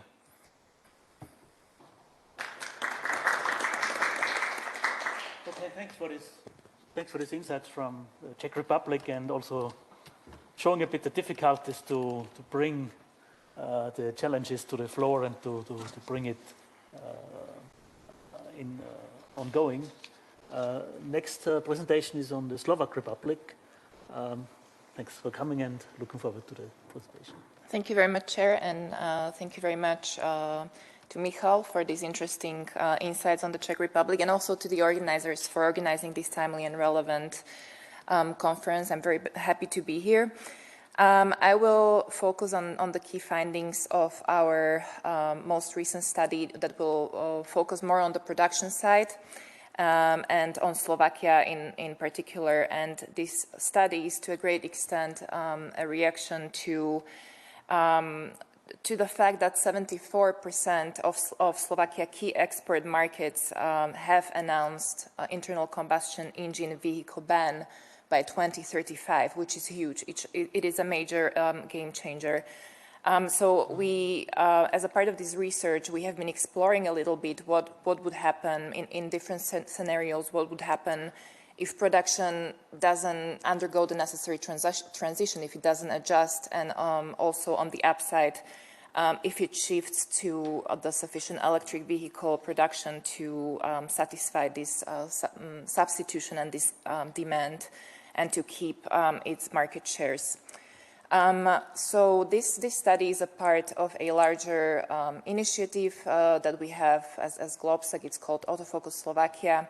It has been launched in the fall of 2020, and we are doing and working on this initiative with a bunch of partners: the Slovak Electric Vehicle Association, the Slovak Automotive Industry Association, Cambridge Econometrics have been doing the macroeconomic modeling, and it has been funded by the European Climate Foundation. What we are hoping to achieve with both this initiative, but with this study in particular, is to mobilize to action public actors, without which it will not be possible to have a successful transition, and to whip up, conceptualize, and implement a long-term strategy in Slovakia in a way that's, in the long run, competitive and also sustainable, and also commensurate to Slovakia's role in the region and in Europe by and large. But also to encourage the so-called race to the top and create enabling policy conditions for attracting the necessary investments. And these are investments both on the electric vehicle production facilities side and also on the battery production capacity side as well. So a lot has been already said about the Central and Eastern European automotive landscape and the importance of automotive in this region. But very quickly, just for Slovakia, it is a leading car producer per capita globally, with population 5.5 million. It produces over 200 vehicles, passenger vehicles per 1,000 inhabitants. There are four main car producers in Slovakia. It's Viiw, which came in the 90s, followed by Peugeot Citroën in Trnava in the early 2000s, and also Kia Motors 1 year later, and the last foreign investor and producer to join these three was Jaguar Land Rover in 2015. Needless to say, it's the most important engine of the Slovak economy. The car manufacturing, it's its largest industry with 13% of GDP, about 55 or 54% of industrial production, maybe comparing to the neighboring countries, to Czechia, it's about 31%, and to Hungary, about 33%. So it's, even within the Visegrad region, it's relatively very important. It constitutes about 33% of industrial exports and about 10% of the employed population. In the nominal number of sheer jobs, it's 275,000 of which about 177,000 tier 1 and the rest tier 2. Of course, besides this, there is, this entire supply linked to these large producers, about 350 automotive suppliers, with tier 1 being the large foreign affiliates and tier 2 the typically small and medium-sized enterprises as the suppliers. You can see most of the information that I have presented on this map, where you see the main foreign affiliates and producers and the main factories, and the red dots are the supply chains and the supporting SMEs. The larger the dot, the more people it employs in Slovakia. Maybe just to complete the picture, it is important also to say that Slovakia is the least diversified among the Visegrad economies. And this is both, as an economy, is the least diversified, but also within the production portfolio, within the realm of the automotive industry, it's also the least diversified, which makes it particularly vulnerable to both megatrends and disruptions. So it really focuses on passenger vehicles, and there is only one plant that also produces engines, which is Kia Motors. When you compare this to the rest of the Visegrad region, there is, a much larger portfolio. So in addition to passenger vehicles, there is heavy-duty vehicles, buses, simply other types of produce and of vehicles. We have seen this data before when colleagues were presenting. Slovakia is, in terms of sheer numbers, among the top, actually, European producers of electric cars. But the main point here is that this narrow production focus combined with this electrification trend makes Slovakia particularly vulnerable in terms of its economy and GDP growth and employment, because also we know that with electric vehicles, they have much less parts than internal combustion engine cars. Which has huge implications for employment, because they're much more likely to be automatized and robotized, these kind of activities, these kind of jobs. And it is for a fact that the large chunk of these jobs are assembly jobs. So what we have done is that we have been trying to model some of these risks and impacts on GDP and on employment in several scenarios. So we are doing this using a computational non-equilibrium model, which basically features a set of equations describing relationships between three main components: the economy, energy, and environment. It captures two-way linkages and feedback effects between these components.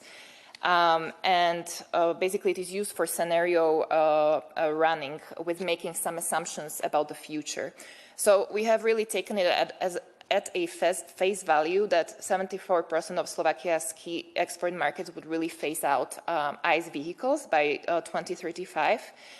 And we have built kind of two main scenarios. The first one we called the business as usual scenario, in which the switch to electric vehicle production would not take place, and therefore Slovakia would be losing the majority of its market share. And in this case, the impact on Slovak GDP would be enormous. It would fall by 10% compared to the best case scenario by 2035. And total employment would drop by 4.5% on 2020 levels by also 2035.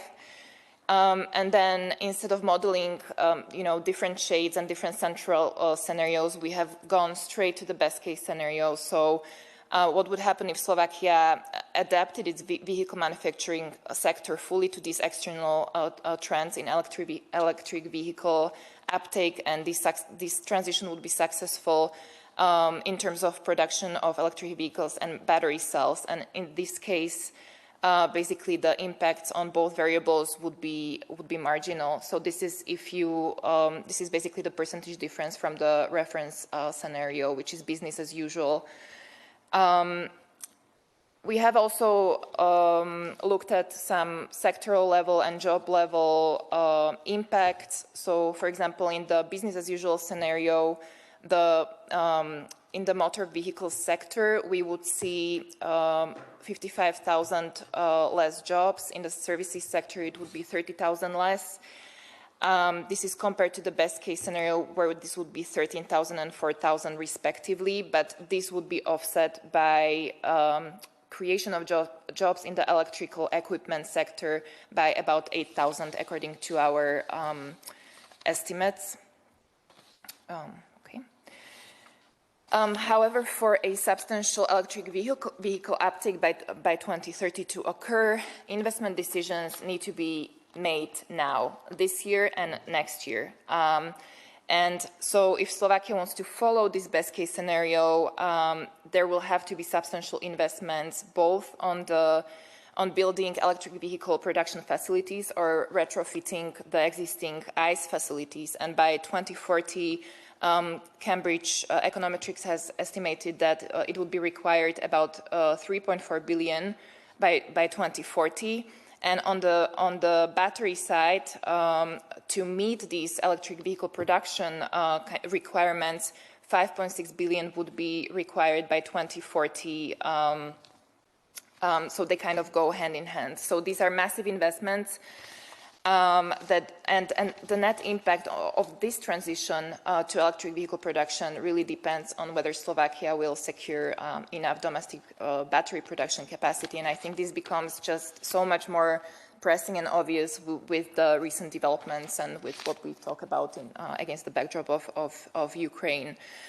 So the key point here is that this transition, as I have mentioned at the beginning, is hamstrung really very much on the national leaders' ability to take ownership, to take action, to create enabling conditions. This is not easy. They will have to navigate a very complex set of targets and goals. Some of the policy action that they will need to take will be more short-term, so things like direct government subsidies or tax incentives to attract these investments to build factories producing both electric vehicles and batteries. Others will be more targeted on the basically fundamentals, such as the business environment, such as, for example, I don't know, for Slovakia, it has probably one of the longest number of days to obtain a construction permit, which is, a huge obstacle. So things like these business conditions simply will need to be underpinned and improved relatively quickly, actually. Also, for example, the government should support eligibility for EU financing, also to integrate EU financing with EIB loans, funds, with local reconstruction banks, with commercial loans, and this should be done in consultation with the private sector. The government will have to prepare potential greenfield sites in terms of ownership, things like that. And then there is the long-term strategies that need to be put in place that also Michal was already talking a little bit about in the context of the Czech Republic, and this is a continuous support for research and development, reskilling of the labor force. These are things that cannot be changed overnight, but they're very important and very pressing.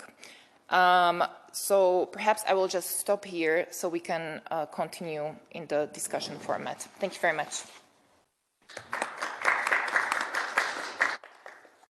Okay, thank you very much for these insights from the Czech Republic, which are in line with those from for Slovak Republic, which seem to be anyway in line with those for the Czech Republic, the same challenges and the same policy agendas anyway.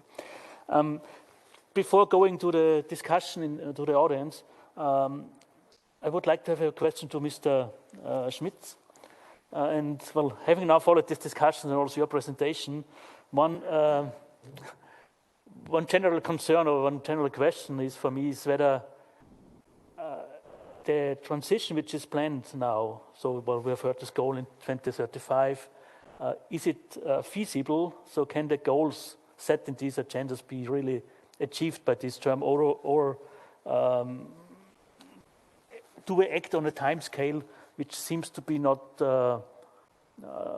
achievable in terms of we've heard about the transition of the cars and scrapping of cars and so on. additional question and related question to that is, we discuss these things like we move from one technology to another technology.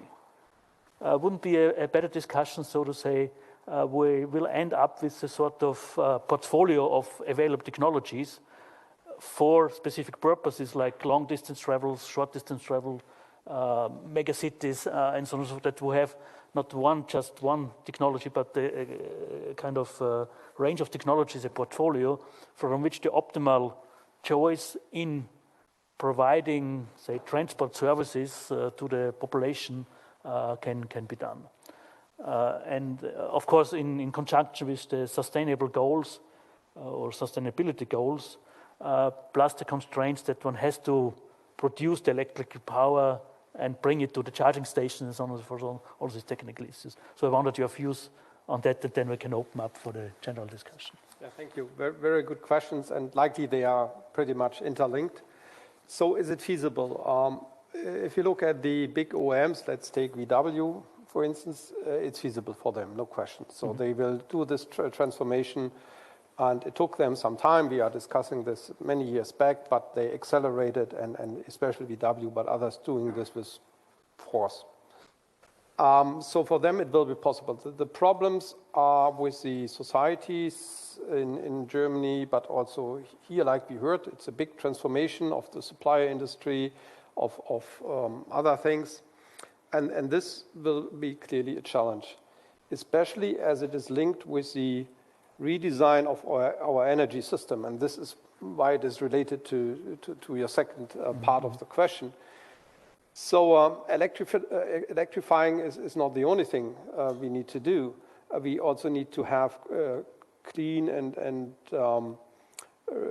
sustainable and reliable electric power. And everyone is electrifying. Also the manufacturing is and other industries are. So the question is it factors? Today we have factor 1 of electric power we need. In future, we may have factor 2. This was long time neglected, for instance, by German policies, but it will be the case. And this now needs to be green, and how to do this. And this relates to the second question. This is why I stressed in my speech the need for hydrogen. If you look at Japan, they are today the biggest importer of liquid natural gas, and they just plan to get the biggest importer of green hydrogen, making this transformation. And that is making it very complex. And the OEMs, some are avoiding investing in too much options, like obviously VW or Tesla or so, and others are investing in both options. Mainly the Eastern ones, like Kia, Hyundai, and Toyota, both being very strong also on hydrogen. And Mercedes and others having opted out for hydrogen on the passenger car side, not on the truck side. So that will be really the question. Also for the production that we talked about. So labor is one factor, you talked about this. But energy costs are the second factor, and in the future, the green energy will be the third factor. And you need to have good labor costs and green, cheap energy to produce. And this is where production will go. And in China today, you have very cheap energy, very dirty, based on coal mainly. Of course, they have other things, but the mix is terribly dirty. And this will be important how to switch, because switching to those cells that are created by dirty Chinese power will not help the climate. So it is very much interlinked, and this is the dilemma. So what to bet on?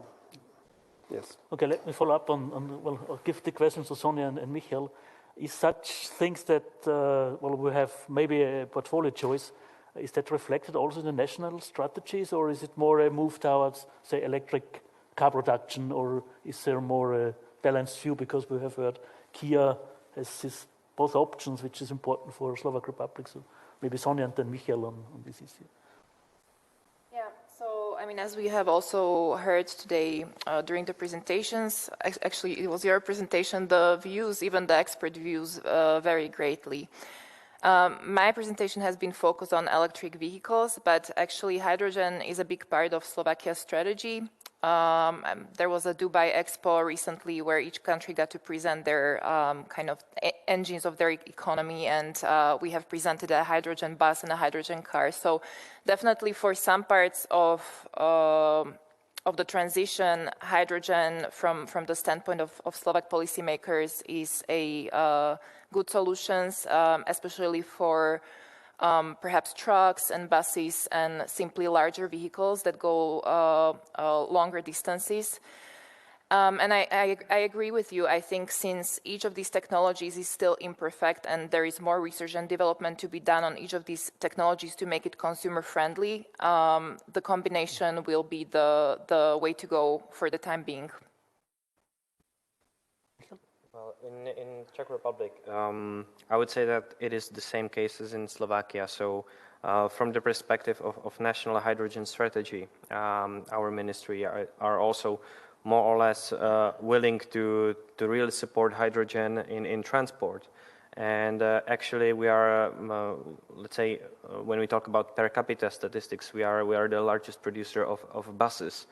So actually we would like to focus on hydrogen in heavy cargo or bus transport. So this is something that, of course, we have to somehow differentiate, like where will be the optimal use for hydrogen. And so far our government sees the way more in this direction, leaving the passenger cars to let's say, pure electromobility. And as I mentioned, it is something that from our perspective, they more or less support the idea, but they leave this development on the actual companies that are in Czech Republic. So, of course, Škoda, Hyundai, and Toyota, which are just, I would say, pushing forward these trends. And especially, we will see also some more hydrogen projects from Toyota. Okay, thanks. If organizers allow a few questions from the floor, yes, yeah. Yes, please. Peter Pavlinek, thank you for very interesting presentations, both of you. I think there's a lot of wishful thinking that I heard in your presentations, especially about the abilities of the governments of these countries to strongly influence the transition to electric vehicles. The case of Czechia and the argument that it's time now to improve the policy. Let me read you one quote from the new Czech Prime Minister from December 19th, 2021. I quote here, "The proposal of the European Commission to ban the production and sales of new ICE cars after 2035 is unacceptable for the government of Czechia." And the Minister of Industry, the new one, said, "I think it's nonsense to ban the sale of internal combustion engines." Okay, so don't expect any change. These people are not going to change anything. And I think similar applies to Slovakia. I think it's a wishful thinking. You know, these are very nice proclamations raised to the top, but the only policy I think that these countries can do to attract more investment is through the race to the bottom. That's what they have been doing. That's how Slovakia attracted all this investment. How do you think the country can shift to the race to the top?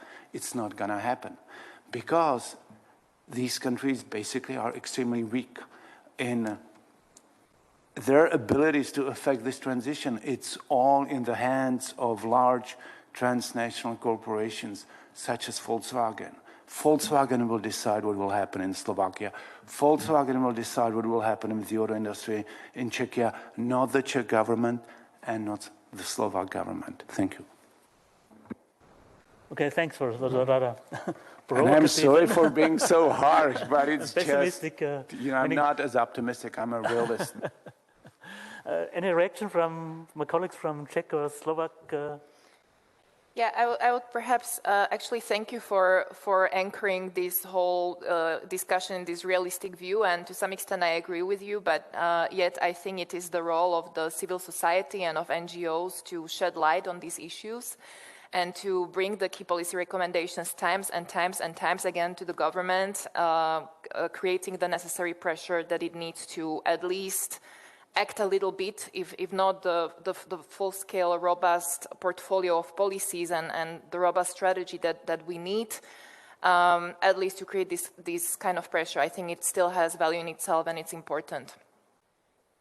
I mean, we also have heard that, say, in Slovak Republic particularly, it's not only Volkswagen, but also Kia and other companies which are... It is the same. Do you think that Kia cares about the Slovak government?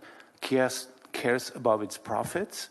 And it is the same with all these, automakers. So we talk about how these countries are great, but at the end, if you think about it, these countries only contribute their labor force.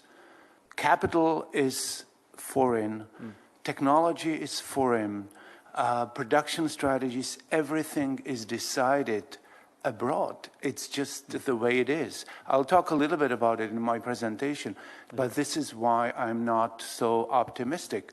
Yes, the transition will take place, but it will be basically controlled by these OEMs, not the governments.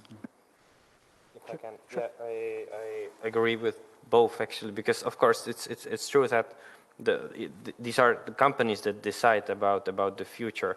But of course, there is the role of civil society and of course of the government, especially to send some signal and of course use the ability to influence either in the way of state aid or how they can support the process when we talk about some like gigafactory or anything else. It's also about if there is the possibility for constructions, how long it would take.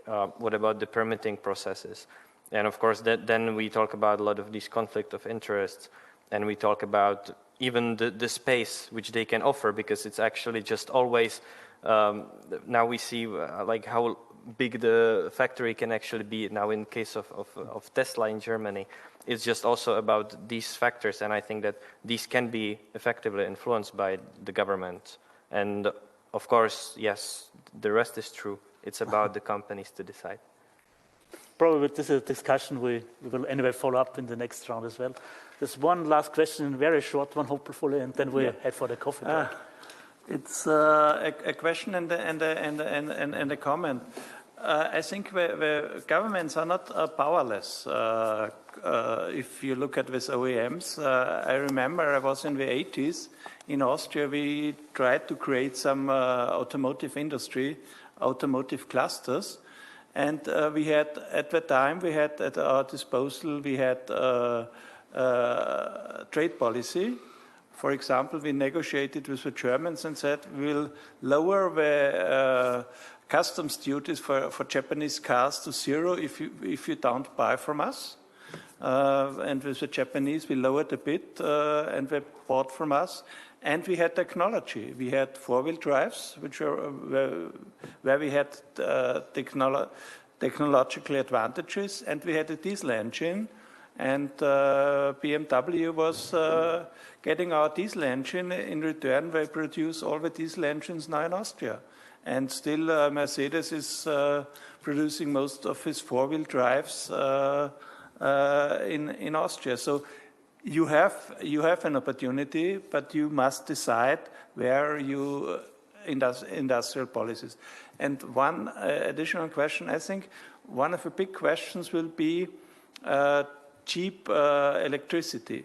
And here, as landlocked countries, we are at a disadvantage because what was not mentioned was the new technology, floating wind farms in the ocean, will be rolled out and they will become very competitive. So you will get a lot of wind electricity from the North Sea and surrounding Europe, and we can provide all the electricity needs of Europe by wind. Thank you. Okay, this adds to the question on the availability of enough electrical resources and how to produce it, and how the European grid is established then. And I think there's one question from the audience. It's more a comment, that's why I let's finish with this comment, and then I just read we it go out. to a coffee break and have discussions, Exactly. and head on to the It refers to the previous question of where the power lies. And Anna Maria Simonazzi wrote in the chat that if VW wants to sell abroad, they will have to shift to EV, electric vehicles, even in their production in the Czech Republic. Is the quote. I think we end up with the statement, and well, undisputed now, but I think there will be some discussion anyway in the next panel. Thank you for the panelists. Thank you for staying here. Thank you for the discussions, and we will meet after the coffee break again.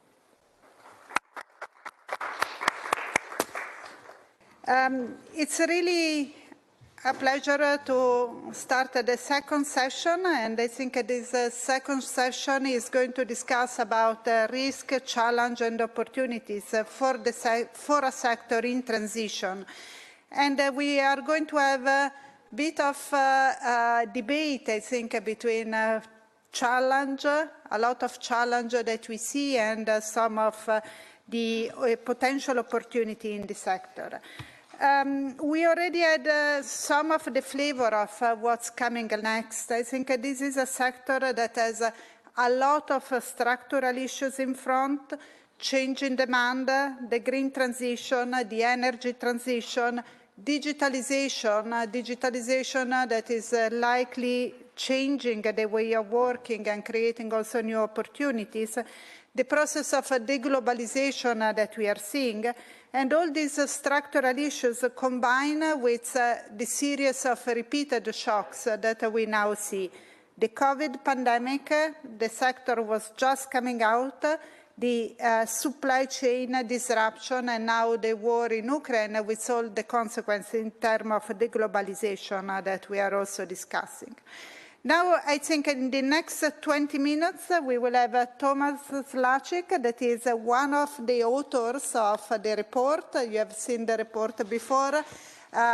He is presenting mostly the risk and the opportunities related to all those transition factors, and he will take the floor in the next 20 minutes, and then we will have the panel discussion with panelists.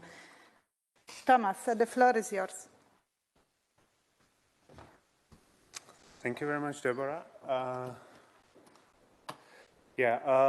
Basically, the topic on risks, challenges, and opportunities is the chapter 4 in the report.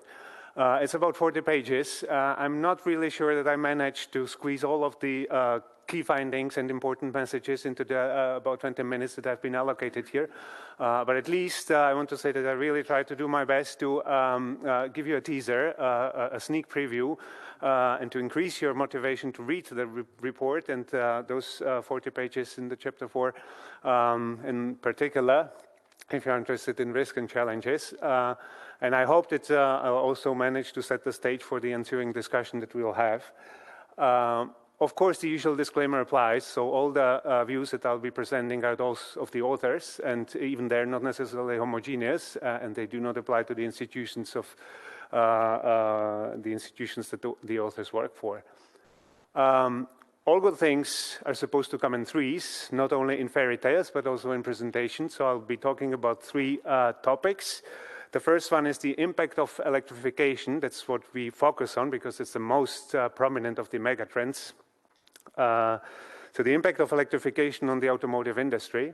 The second topic that I'll talk about are the risks and aspects, all different kinds of risks, macroeconomic, geopolitical, environmental. And finally, I'll try to make sense of all of this for the CESEE region. So what are the implications for the region that we are interested in most today? What is this? Before I start, let's structure the thoughts a bit. This is an average car on Austrian or German roads. It could look like this, and it's about 8 to 10 years old. In my home country, it's a bit smaller and quite older, actually. In a country like Romania, it looks like this, more or less, and it's some 17 years old. If you have a car like this at home, then of course, as I do, for instance, then at some point you'll probably start thinking about getting yourself a new car. And nowadays, of course, you have to consider also an electric car, or you'll consider an electric car as well. So at some point, you'll probably find yourself dreaming not only of a white Christmas, but also of a white Tesla. But then, of course, you'll start, as you delve into the topic, you'll start probably asking all the practical questions, right? So will an electric car really serve my purpose? Because you need a car that will not only bring you to the office, to the next shopping mall, or your kids to the football training, but you also need a car that will bring you to your Croatia destination in the summer and to see grandpa and grandma who live on the other side of the country without basically your passengers driving you nuts, right? Because the journey takes so long as you have to stop every 300 kilometers and recharge the battery. The next question that you'll be asking is, will I have a place to charge the car? Is the infrastructure ready yet for me to get an electric car, especially if you cannot really charge it at home, if you live like this, and you cannot charge it at work because this is your job. And then you will probably move to the more meta level, and you'll start wondering whether an electric car is really so climate friendly as they claim. And then you'll find out, it's a typical answer that economists give you, and this is also an answer that I'll give you now because I don't have time to go into the detail, that it all depends, right? So it depends very much on where you drive the car, how much you drive the car, and so on. And finally, one of the questions that you'll probably, very practical questions that you'll be asking is, can I afford an electric car? And if I can do I also want to afford an electric car? Because there are also quite a few distributional effects related to the purchase of an electric car. So if I now aggregate all of these questions, how does it basically impact the supply and the demand side of the automotive industry in the future? Let's start with the supply side. It is quite a given that the variety of electric cars has been growing and will be growing also in the future. It's not only the battery electric cars, that's the blue bars, but also the plug-in hybrids, the red bars, and also the range of electric vehicles has been improving and is set to improve also in the future. This will, of course, allow car producers to use the economies of scale in the future. But at this stage, I think it is quite interesting to mention that they have to make really important decisions. One of them is, do they want to use dedicated platforms, as for instance Volkswagen does, which allows, of course, a better use of economies of scale, or do they rather prefer more flexibility, as Skoda, which is, by the way, the same group as Volkswagen, belongs to Volkswagen Group, but they prefer to use shared platforms, as you see on the picture, where they produce purely electric cars and pure combustion engines at the same production line. This is a very unique, quite a unique project. It was extremely costly for Skoda, and this is one of the key decisions that car producers have to make. We have seen this picture already. The next topic are the prices of batteries. Matteo was talking about this, I'll skip it.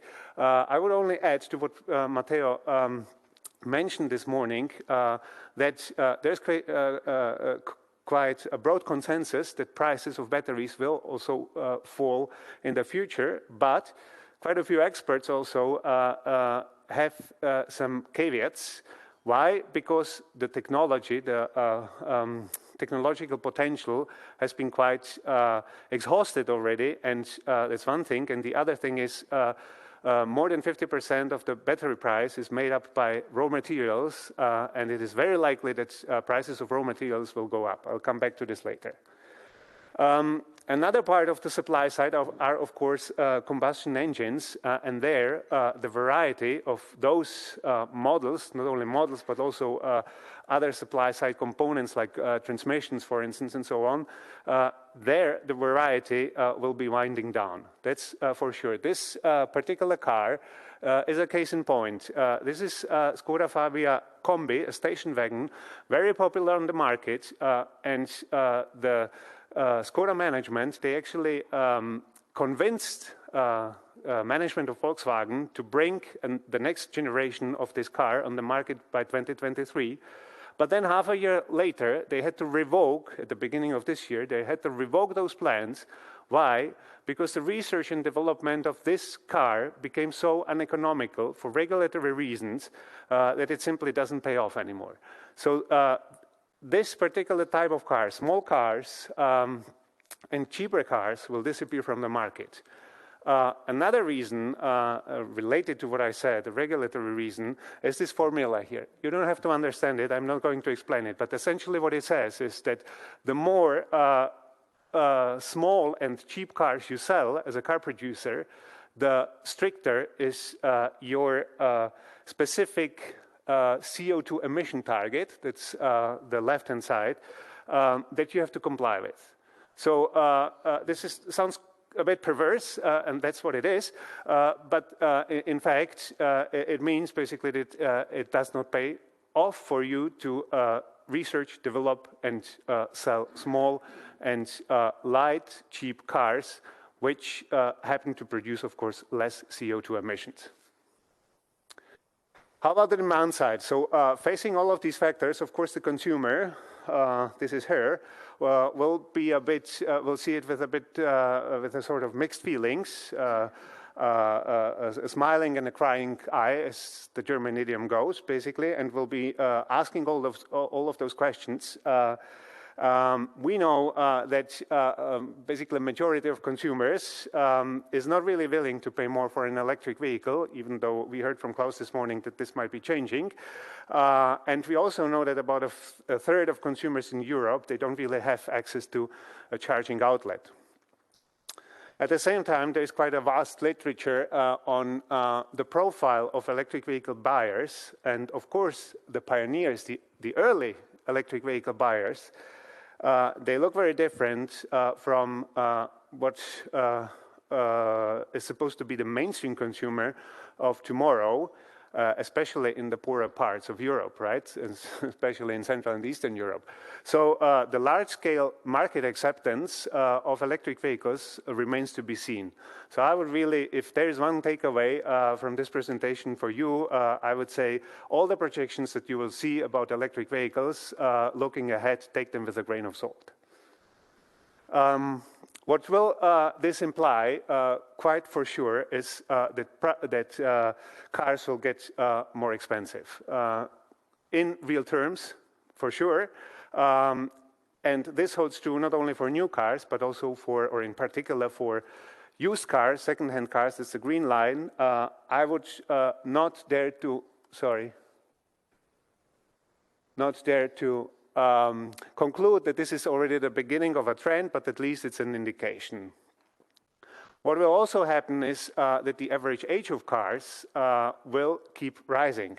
It has risen from over the last 15 years or so, as you can see here, quite significantly in most countries, and particularly in Eastern Europe. The average age of cars is quite high already, and since many consumers, like those who have been consuming, the typical car that I showed before, will no longer be able to, because they will not be able to afford, or because it will simply disappear from the market, will probably stick longer to their combustion engine.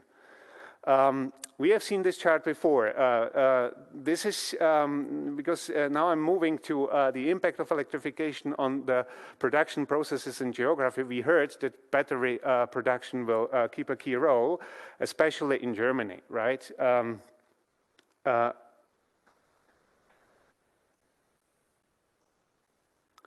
Apart from that, there will also be new entrants, new kids on the block in the industry. And car producers, they risk that they'll be losing some control in favor of those new kids on the block. So there will be some reshuffling, loss of control. It's going to be in particular tech companies, the big tech companies, but not only. And this brings me already to the next chapter, or to the next part of my presentation about the risks.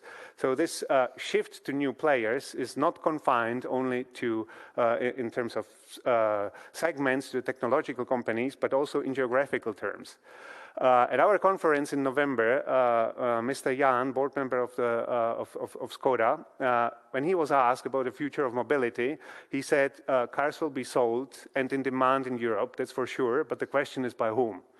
And exactly, this is the question, and there will be new players on the market, in particular Chinese companies, which after several failed attempts, only 4 minutes, okay,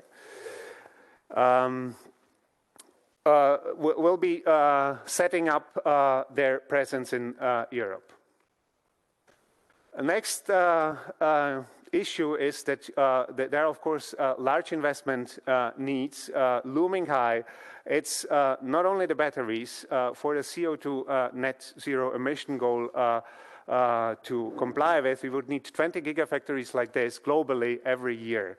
Of course, there's a large power generation and transmission investment needs, and another area is the charging infrastructure.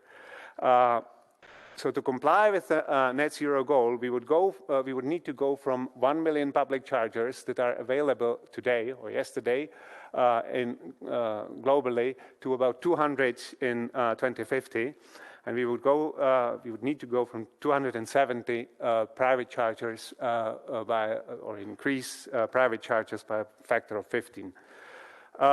There are more risks, like you might remember these iconic pictures that we saw last year, for instance. This is a runway with unfinished cars because of the lack of chips. That's something that was, of course, most prominent in the media, but the lack of chips, the shortage of chips might be just the bellwether, basically marking the new era of reoccurring supply shortages. It is for sure that the demand for inputs and natural resources in particular will go up significantly. So for instance, the demand for lithium will go up by a factor of 30 by the year 2030. The demand for rare earth elements by a factor of 10. At the same time, the rising demand will, of course, meet limited inelastic supply, which implies an increase in prices. Eastern or Central and Eastern Europe might also play a role in this regard, but I'll skip it here. So rising prices, of course, rising and more volatile prices is one of the consequences which happens to coincide with the increase in electric vehicle production. There are more risks, geopolitical, environmental, and social consequences. You can see it here. This is a typical cobalt mine in Congo. Child labor is one of the issues. This keyword labor is a crucial point because, of course, electrification of cars will have a significant impact on labor also in the CESEE region, but I'm skipping it here because it will be covered in the panel extensively. I would like to talk about another issue, which is the big market delusion. There are huge inflows, capital inflows into the electric vehicle segment. You see here that the enterprise value of electric vehicle specialists equals more or less the sum of them equals the sum of the traditional car manufacturers, and there are some outliers like Tesla, which exceeds the rest by an enormous margin. If you relate it to the sales, the price of equity to the sales, then, by the way, this is a logarithmic scale. You see that all the traditional car producers are somewhere around 1, except for Ferrari, but the electric vehicle producers are well beyond good and evil. So that basically implies an enormous market expectation. And to say it with one of the authors who worked on this topic, it basically implies expectation that Tesla would have a margin like Ferrari, but produce volumes similar to Toyota. By the way, just before the burst of the dot-com bubble, the share or the price to sale ratio was about 11.4, and now the electric vehicle producers have a price to sale ratio of 70, whereas the traditional consumers around 1. So there are some massive revaluation risks, we can come back to this later, plus other explosive risks that I don't have time to talk about, fiscal costs, adverse distributional effects. They are not so significant for the CESEE countries yet, but might become an issue. And for all of this high price that you'll be paying, the impact on CO2 is dubious to say the least. Or doubtful to say the least. Last part, and this is I'm already concluding, what does all of this mean for the automotive industry in CESEE? They are basically venturing into a very risky business. We are basically giving up a technology that we have used for 120 years, self-imposed for an experiment which we don't know yet whether it will work out or not. It may not, we don't know. It depends on the market forces, and we will see whether they will work out. Even if it succeeds, there will be a long tail of risks. I mentioned some of them that the CESEE countries will have to deal with. We have to keep a close eye on them and watch them walking the line. On the one hand, they'll of course try to jump on the train and get or become a part, of course, of the process, of the electrification process, which brings also new opportunities, not only in the traditional sectors, in the traditional automotive sector, but also in other sectors like chemicals and IT. They might, as I mentioned, and we heard it also this earlier today, they might also get into the raw material business. On the other hand, of course, they also would like to and will probably stick to traditional technologies for a bunch of reasons that I don't go into now, but we can elaborate on them later on. It is a means of risk diversification for them, and it is, of course, an opportunity to serve markets which will not advance to electric cars as fast as developed markets. So what would be the policy implications and conclusions now for the CESEE region? It is of utmost importance to attract FDIs, not only into the automotive sector, but also into activities with a higher value added beyond the automotive sector.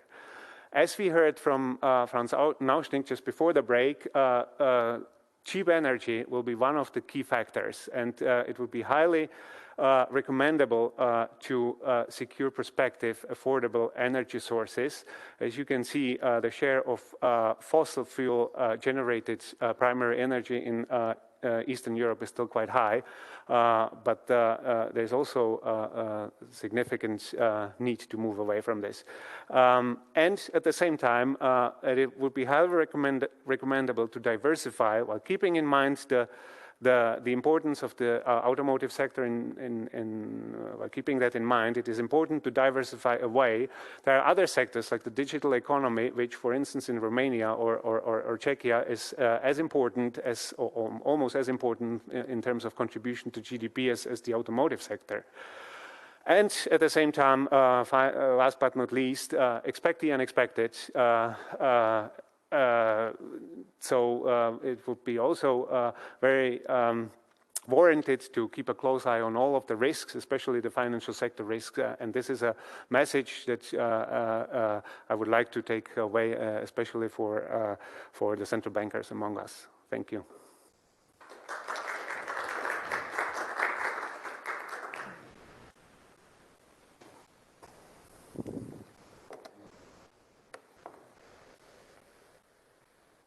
Thank you very much, Thomas, and also thank you for staying more or less on the time slot. I now would like to invite all the panelists to join on the panel, on the floor.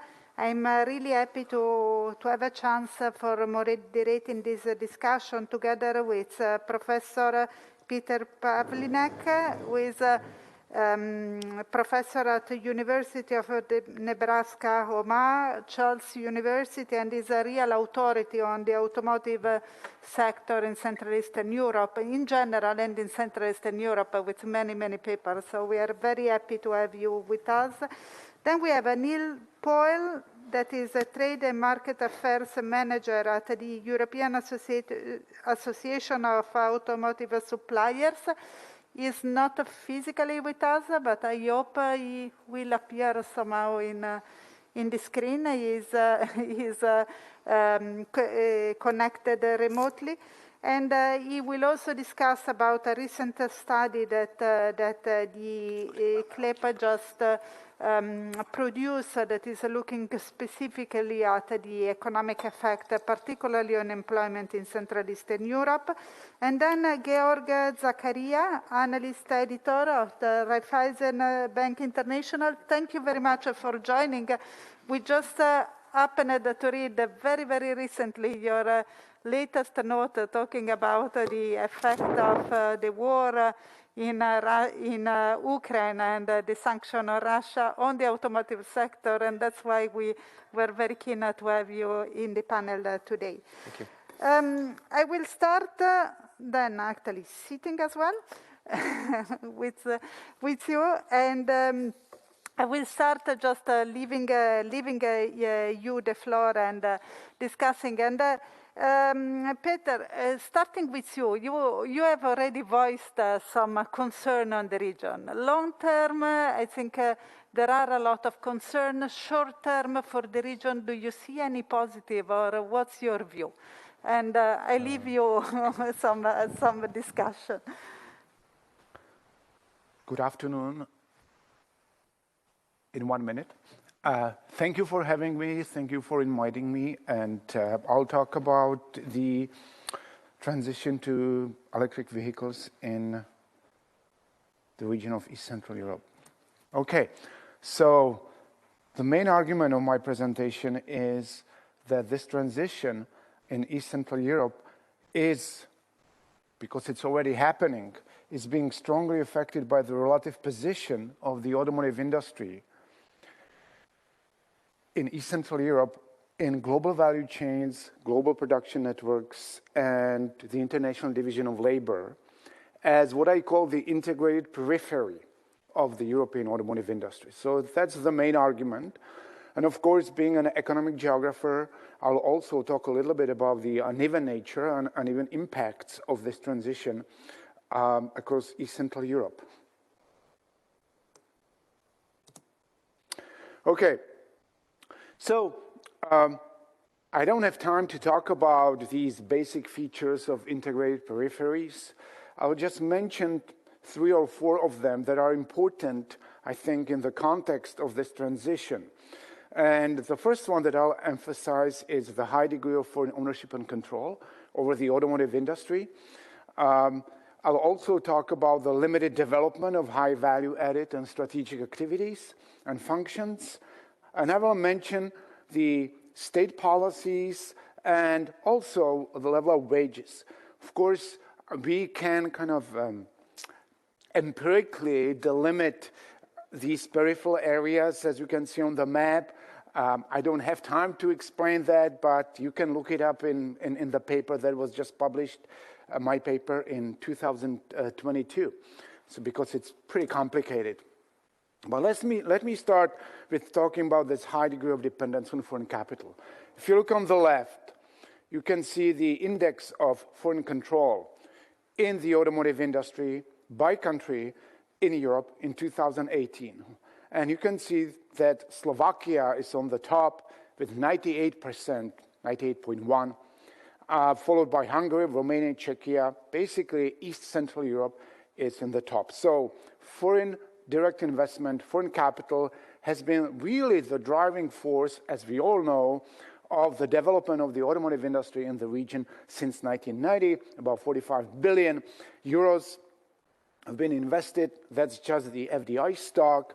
Most of that was invested in Central Europe, and you can see the leading countries in all these charts by FDI stock, number of foreign-controlled enterprises, and also the employment in these foreign-controlled enterprises in thousands. And this is all for the narrowly defined automotive industry.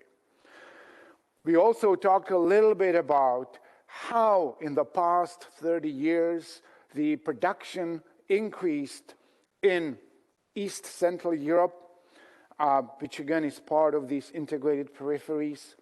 You can see it on the chart on top. The share of East Central Europe also increased, and of course I need to, of the total European production, and of course I need to emphasize that at the same time there was an important restructuring of the automotive industry in Western Europe, or in the rest of Europe. You can clearly see that while Germany, for example, it was more or less the only country in Western Europe that was able to maintain the high level of production, but other countries, what I call the rest of Western Europe, which does not here include Spain and Portugal, which I consider to be part of this integrated periphery, basically experienced a major decline. On the left, you can see the map that shows the creation and also kind of destruction of jobs in the automotive industry by large and medium-sized firms in Europe between 2005 and 2016. The basic message here is that jobs were mainly created in East Central Europe, and jobs in terms of net kind of gain or loss were mainly lost in Western Europe. We don't have time to talk about any specifics. Another, or the second major feature of these integrated peripheries, and East Central Europe in particular, is the fact that has been already discussed here, the weakly developed innovation activities in the automotive industry. And I have calculated the index of innovation, and you can see East Central European countries basically at the bottom, with the exception of Croatia and Slovenia, but these countries have very small automotive industry. So on the right, you see two charts that show comparison of these countries to Germany. So, for example, the share of R&D expenditures of total value of production compared to Germany, highest in Slovenia, but at 17% of German values, only at 17%. These innovation activities, as the investment, are, however, mainly concentrated in Central Europe. And if you look at the share, at this chart in green, which show the share of East Central Europe of Europe, these are the latest data that is available, you can see that while East Central Europe is kind of accounting for about 28% of the car production, 32% of jobs in the narrowly defined automotive industry, but only for 9% of research and development jobs, and only 4% of business research and development costs in the automotive industry. And again here, most of it is concentrated in Central Europe. So, talking about the transition, what are the driving forces? I don't think I need to talk about these regulations coming from the European Commission. Then, of course, these are being implemented by these core-based foreign transnational corporations, the assembly firms, right? And they implement these or try to reach these emission limits through their investment decisions and allocation of production. Now, what is the role of the states in Eastern Europe in this process? I already talked about it a little bit. The only thing they really can do that can influence this in any profound way is to try to influence these investment decisions through, of transnational corporations, through these investment incentives. So instead of race to the top, as we heard here, what they do, they will continue this interstate competition over these investments. So it will be the continuation of the race to the bottom in the future. Also, we already heard that there will be slower transition in East Central Europe than in the core areas of Western Europe of the automotive industry. We heard about the fact that there are no EV dedicated factories for the mass production in East Central Europe. We also heard that it is a less efficient strategy. That it is more efficient than producing these cars on the same assembly line. The cars that are battery electric cars together with traditional cars, which we may call it the strategy of mixed production, which is less efficient. We also know that gigafactories, we saw the maps, are mainly being built in Western Europe, not in East Central Europe. That we also saw, or we know, that these EV dedicated factories are mainly being built or transformed in Western Europe. And I think what we might be seeing here, or what we are already seeing, is the reversal of the trend of the past 30 years, where the majority of new investments in new factories basically was taking place in the integrated periphery, and especially in East Central Europe. So we might ask why these cars with internal combustion engines will be produced longer in East Central Europe. There are a number of reasons, because of newer, more modern, and therefore maybe more efficient factories. We can look at the product lifecycle model that would basically argue that older technologies over time shift to more peripheral regions.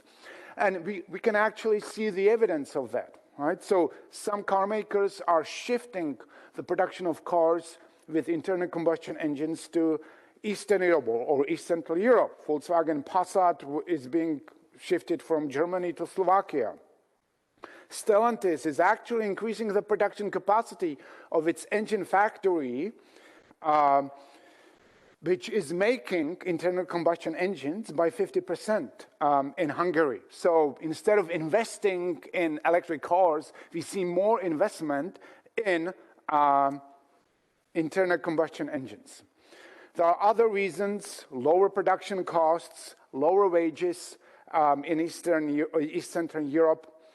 Also, and we heard that here also again, before, some automakers such as Skoda, owned by Volkswagen, will produce these cars for non-EU markets. So they basically receive the mandate to produce these cars for Russia, India, but also North Africa and other Latin America and other non-EU regions where the traditional cars will continue much longer than in the case of those main markets we have been talking about. Also, there's very low demand for battery electric vehicles in East Central Europe, so there's a large demand for these traditional cars in East Central Europe. So in a way, it makes sense to produce those cars close to the market. But I would argue that this is a very risky strategy. We heard that before for East Central Europe, because it might undermine the long-term competitiveness of East Central Europe in the automotive industry for the future. And we can see the kind of relatively slow speed of transition in East Central Europe, although the data is for 2019, and this is for Slovakia from the survey that was conducted there. And 38% of suppliers, these are all foreign-owned suppliers, argued that they supplied nothing for the production of electric vehicles, and 4/5 supplied either nothing or less than 5% of their output in 2019. Also here is the example of two things. First of all, we can see, and actually we'll have someone from the association talking about these trends. This is where I took the data from.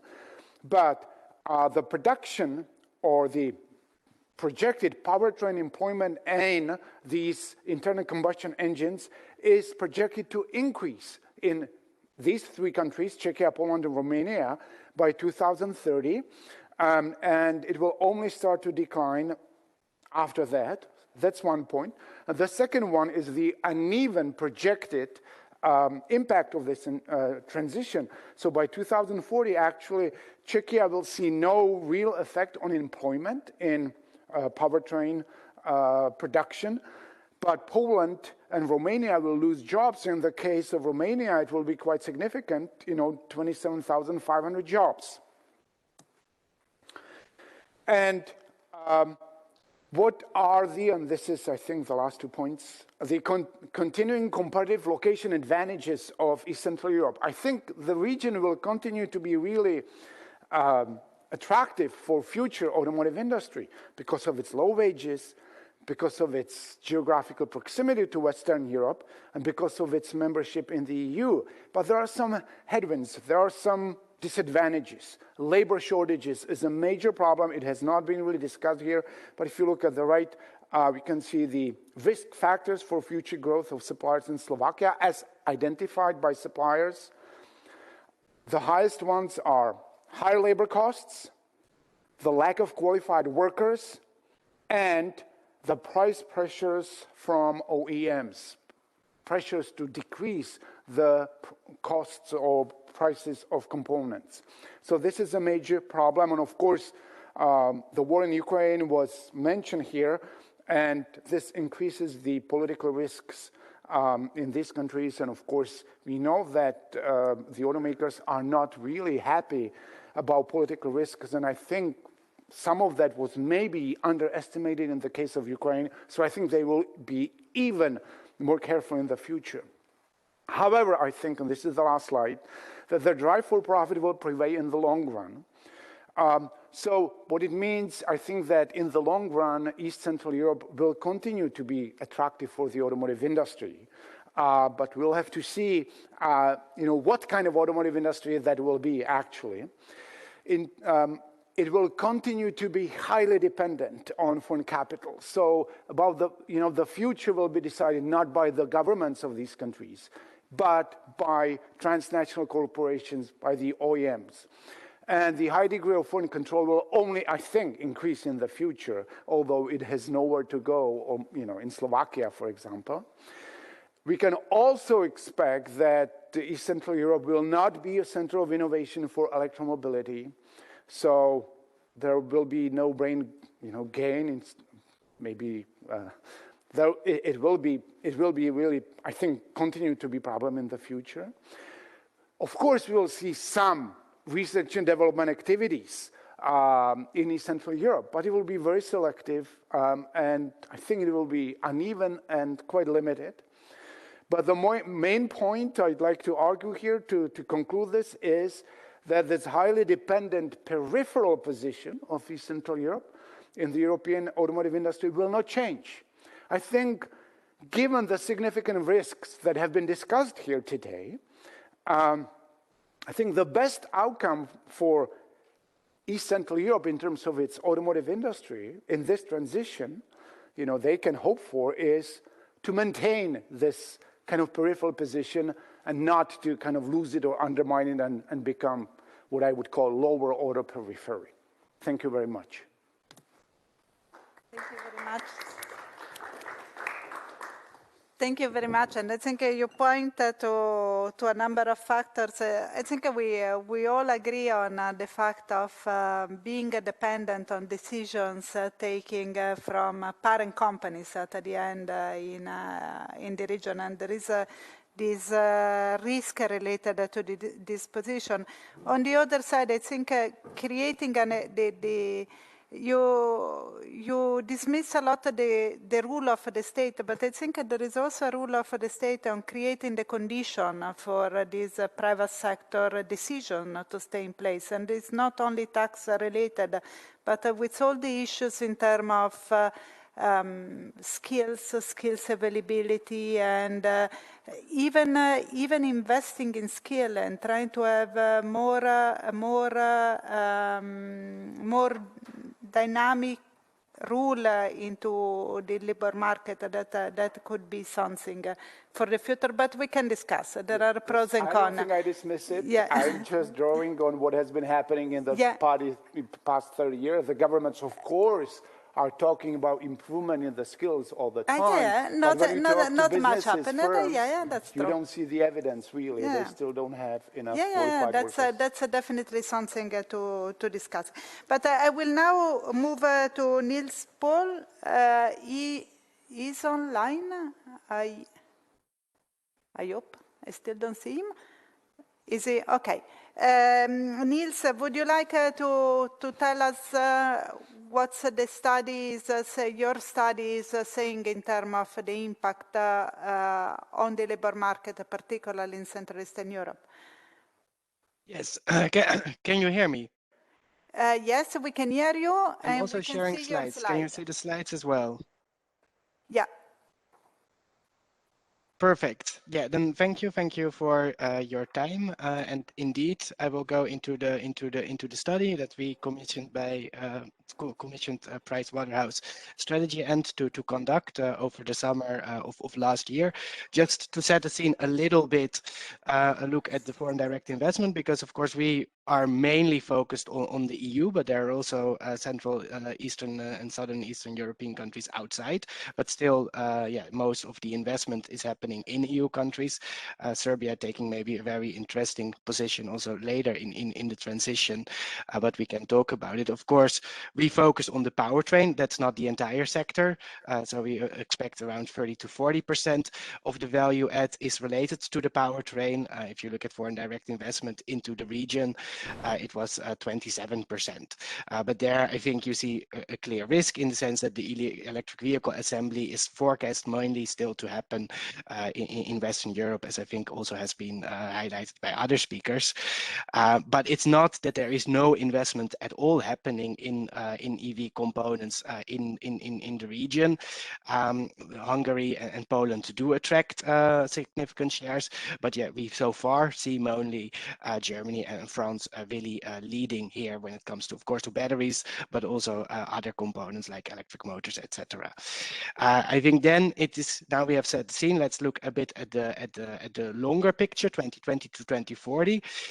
What our study focused on, I think, is important to tell. We looked at automotive suppliers specifically, and we had a methodology that, of course, on the one hand looks at a market simulation, but really also takes into account, okay, what are the sensitivities for companies?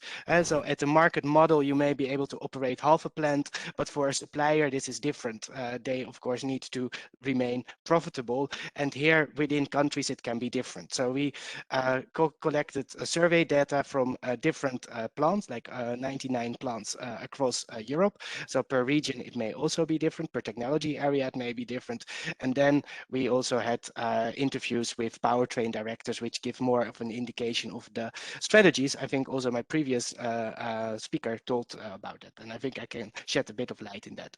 But yeah, our study really clearly found, of course, that there is a significant employment risk, 500,000 jobs in the EU as a whole. There are also gains in electrification, but the potential loss will be around 275,000. Very important is also to realize that a majority of the value add that is created in the powertrain technologies is in the battery value chain, which are typically slightly different companies operating in, and also have a different expertise and different skills requirement. I think we looked at different regulatory scenarios, and there I think what you see is that there is a significant timing issue as well, that when we go for the CO2 targets, which are for 2030 now a tailpipe reduction of 55%, and in 2035 they would be 100% according to the Green Deal proposal that is on the table now. And there we see really most of the job losses in this 5-year period. So a steep reduction there. We looked at different scenarios as well, a scenario where you would have more room for investment and incentives in alternative fuels like hydrogen, and then you would be able to mitigate against these losses. And we see the same picture as being talked by other speakers, that Western European countries are quite well placed indeed to attract EV production and the employment as well there, though of course EV production production is highly automated, and that the Central Eastern European countries will shape the rundown of the vehicle production. So they indeed maintain the employment longer, but then of course are highly dependent on this technology. So we looked at different technologies that can all be looked at in the study. I will not go into depth into that. As said, I think the timing is very relevant here. That you really see that on the one hand, most of the jobs are lost after 2030 in the ICE domain, but most of the jobs are created in the EV domain before that, so until 2030. And then, of course, you start just running bigger volumes through your highly automated plants in the EV sector. But also, as highlighted by the earlier speaker, we have this problem that initially there is a stronger labor demand until 2025, and then you need to figure out how to replace workers, and partly those workers may already be replaced because the EV jobs were earlier, so you will not have as much vacancies as there are actually EV jobs once you start losing people. EV is battery is highly dependent, highly important in this social calculation. And I think there it's important to take into account that more than 30% is also in the production of battery chemicals, which is a different sector and where we see a little bit less investment. We see a lot of the battery plants, of course, but the question is really, will we also have deeper down in the supply chain these projects happening fast enough, and will they happen all in Europe? As said, we saw different scenarios. So the alternative fuel scenario would allow to mitigate the employment longer. But I think, and then you have, of course, also you could even accelerate it. Some are pushing for that, but then, the job impact would be quite significant, of course. And the main question there is, I think, whether the supply chains will be able to actually accommodate that. I think that's now already a stretch, but even faster would be even faster. So would be even more challenging. So we mostly talk about the first two. Then, of course, a question is what is driving investment decisions. I think that is where the supplier interviews also really came in, and then we really see, okay, yes, for internal combustion engine, where are you consolidating this declining market? Then it really depends on, okay, your personal costs. Also, a degree of automation can be a role, of course. Also, if it's easy to restructure workers there, and if you look at EV investment, then something changes, and that is that personal costs suddenly becomes much less important because of the higher opportunity for automation. And actually, expert staff becomes super important. Of course, also where do the OEMs plan to produce their electric vehicles? What are the energy costs? The CO2 footprint becomes important because the consumer wants to buy an electric vehicle that actually is sustainable. So if the battery if the production of the battery or the vehicle itself produces lots of CO2, then what's the point? So this is becoming important for consumers, therefore it's becoming important for OEMs, and therefore it trickles down in the request for quotes that they really want to see CO2 reductions from suppliers. And that, of course, then influences where are you going to put your plants. That leads to end, and I think we already had a little bit of a look into different scenarios for the different countries. Indeed, for Poland and Czechia, we expect that they will see a very late social impact. But that all depends a little bit also on the question, will this ICE activities, will they really be consolidated in the EU? Are there maybe also other factors like a carbon price or energy prices? whatever that could actually make countries just outside of the EU, like a Serbia, more attractive relatively. That is a question that is hard to address.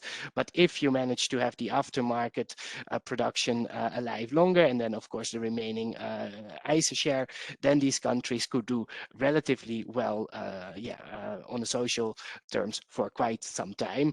Romania is in a slightly different position here, and that has all to do with the different variables discussed.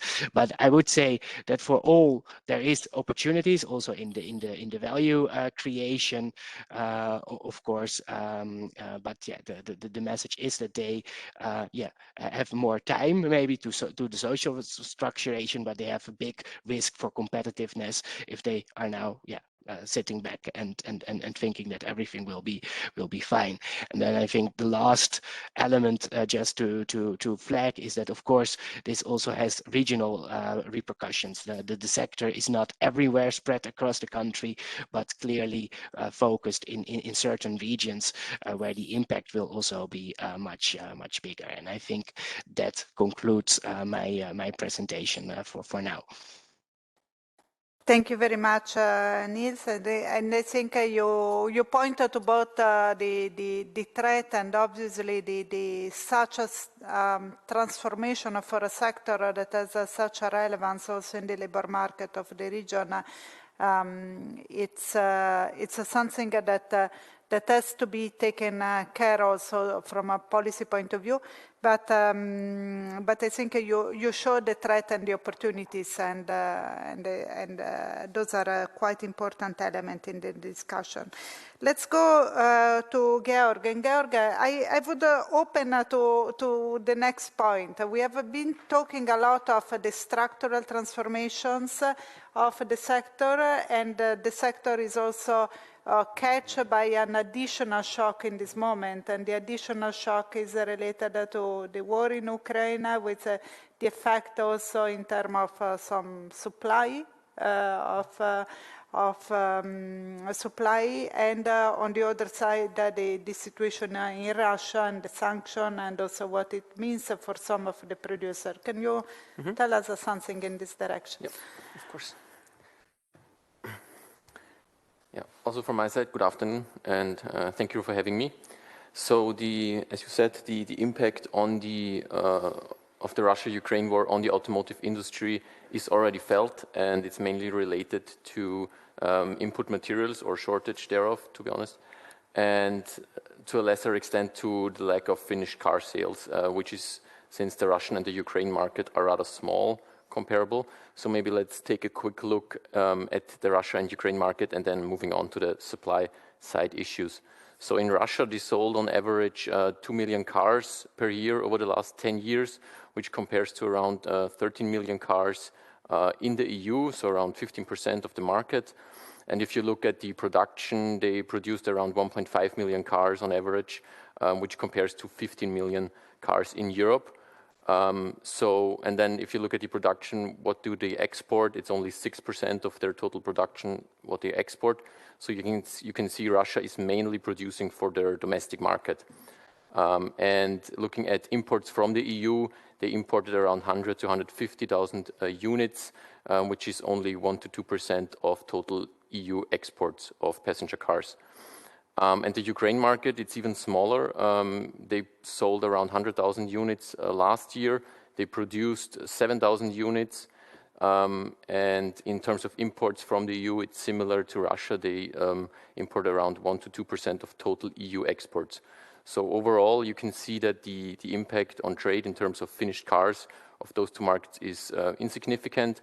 However, as mentioned in the beginning, the impact on raw materials like wire harnesses, neon gas, palladium, nickel, steel, aluminum is quite significant. So let's maybe start with Ukraine. Here there are around 22 automotive-related companies in the Ukraine, 11 of which focus on wire harnesses, according to Ukraine Invest, and they already had to halt their production right after the invasion into the Ukraine. And this has in turn caused OEMs to halt their production. So BMW and Volkswagen already had to stop producing cars due to this. And then the second big factor out of Ukraine is neon gas. Here they are the largest exporter or supplier globally, accounting for roughly 70% of global neon gas supply. And neon gas is used for lasers for the production of chips. And so this clearly put some downward risk on the chip shortage, which was actually expected to ease over the current year, but now most likely is biased to the downside due to those supply side issues. And then moving on to the raw material side, here the fear is either due to import or export bans or due to disruptions of supply chains. And here Russia is the largest player for aluminum, nickel, palladium, and steel, as mentioned before. So let's maybe quickly touch upon each of those materials. So for aluminum, Rusal is the largest producer, accounting for roughly 6% of total aluminum output globally. And they already said they had to stop their alumina, which is an input material for the production of aluminum, shipments from their Ukraine refineries to their plants in Russia, where they have around 2/3 of their capacity located. And in addition, recently, Australia mentioned they will ban exports of alumina and bauxite, which is another input material for aluminum production, to Russia. And Rusal has around 10% of their alumina capacity located in Australia. So this puts some significant supply side issues here on the market, which has already been tight before the war started. Because of high energy prices, European producers had to reduce their capacities, and also China becoming a net importer. And then moving on to nickel, which is, so demand for nickel comes to 70% from stainless steel, but also to 15% from electric vehicle batteries.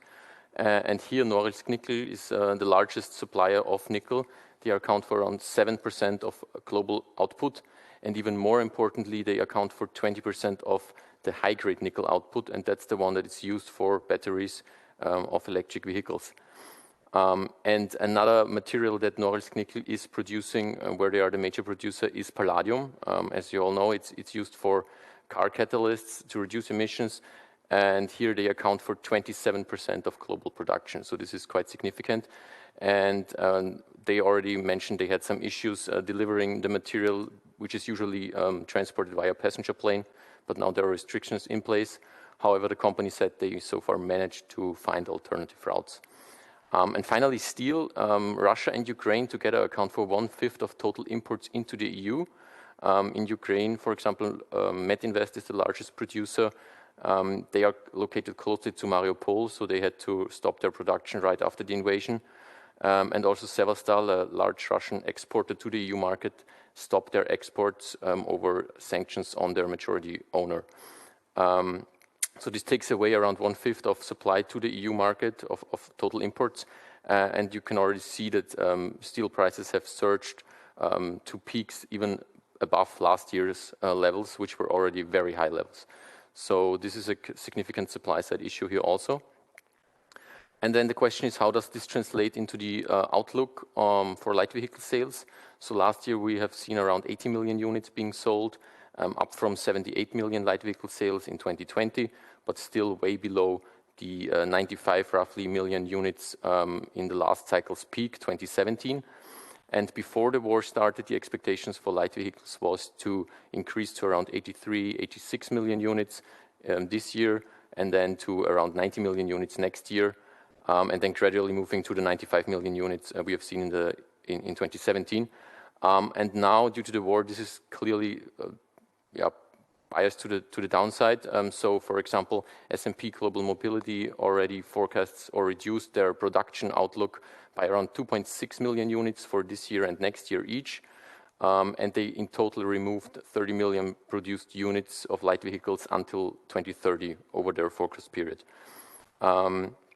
So this clearly questions the recovery in the automotive industry in terms of production.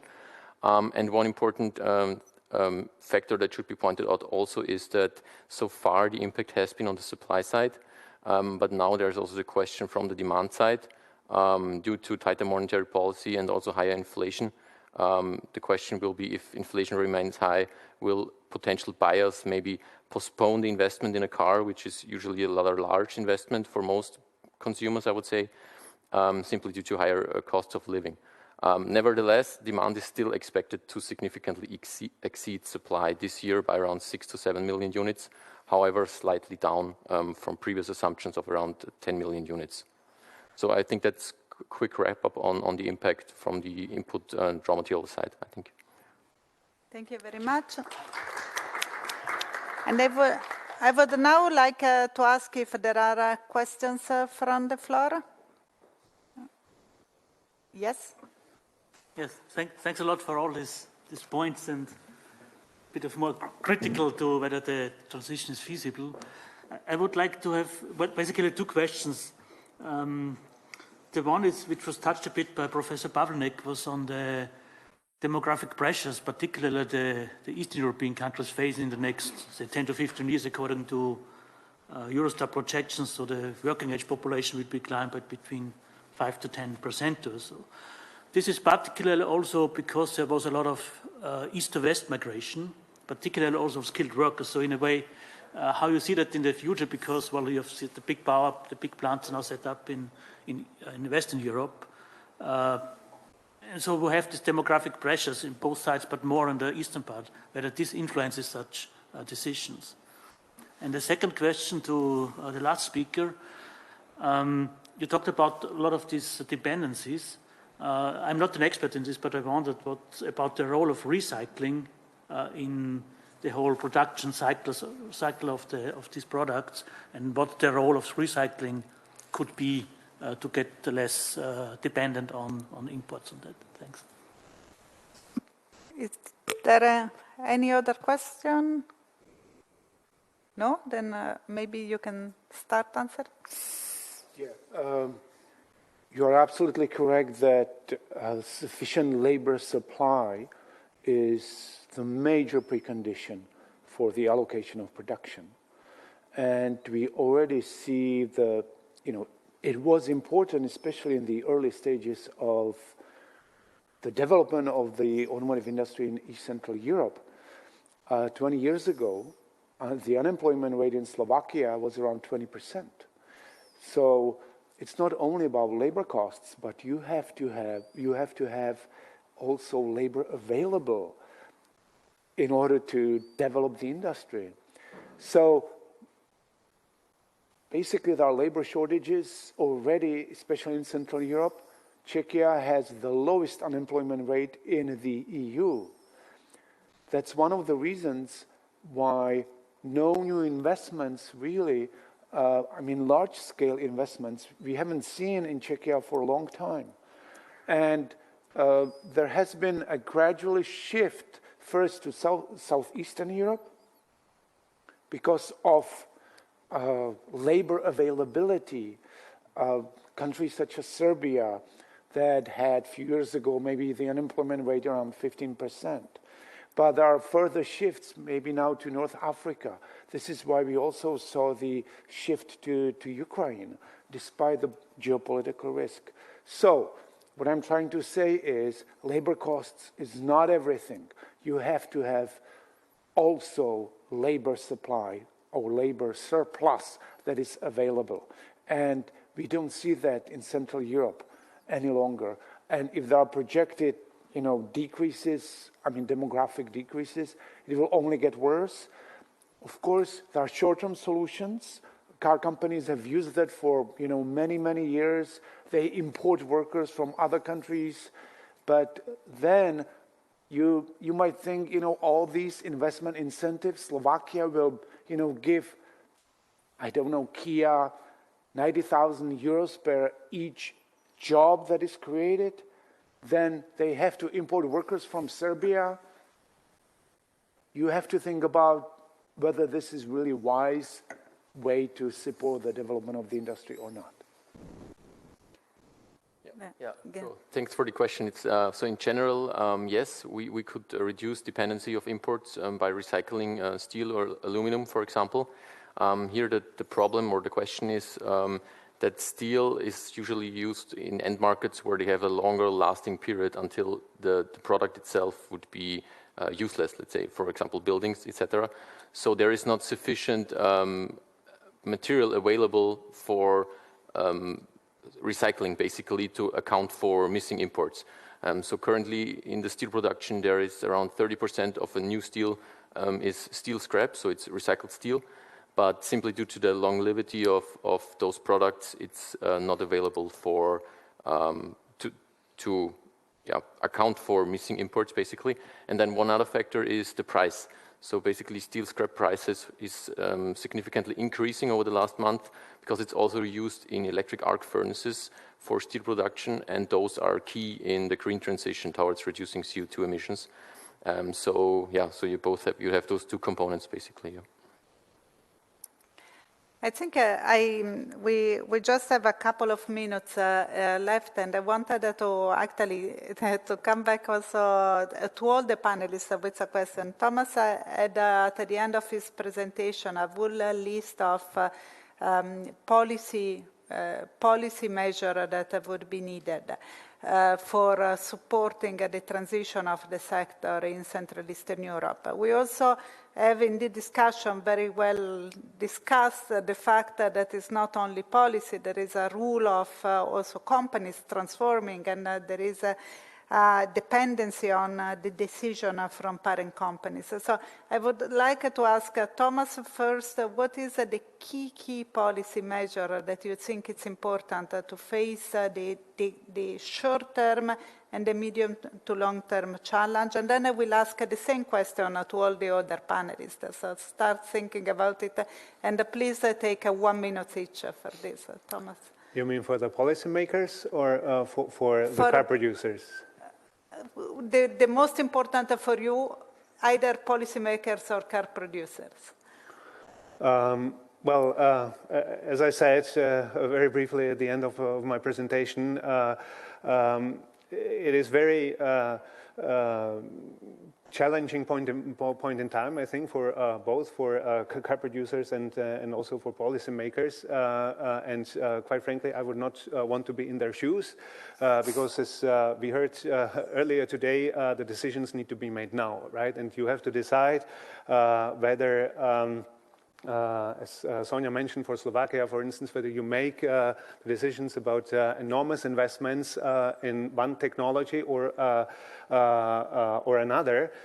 If you don't make the right decision now, then you might lose out. But what she did not present is the counterfactual, right? So if you don't decide on time whether you go into, whether you perform the transition towards electric vehicles, you will lose out. But what she did not present is the counterfactual. If you do make the decision, you do the transformation, and then tomorrow we realize that electric vehicles is a dead-end road, or that it is just one of the technologies which will not necessarily make the breakthrough on the market, that will of course also incur costs and a lot of sunk costs in particular.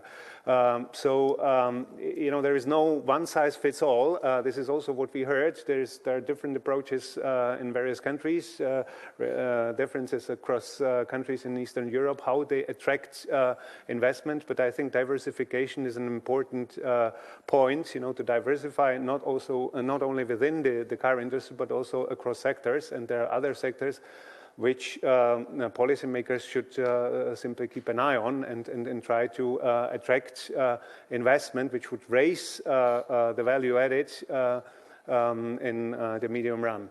And in this respect, I also had a question, if I may, for Georg, in terms of diversification.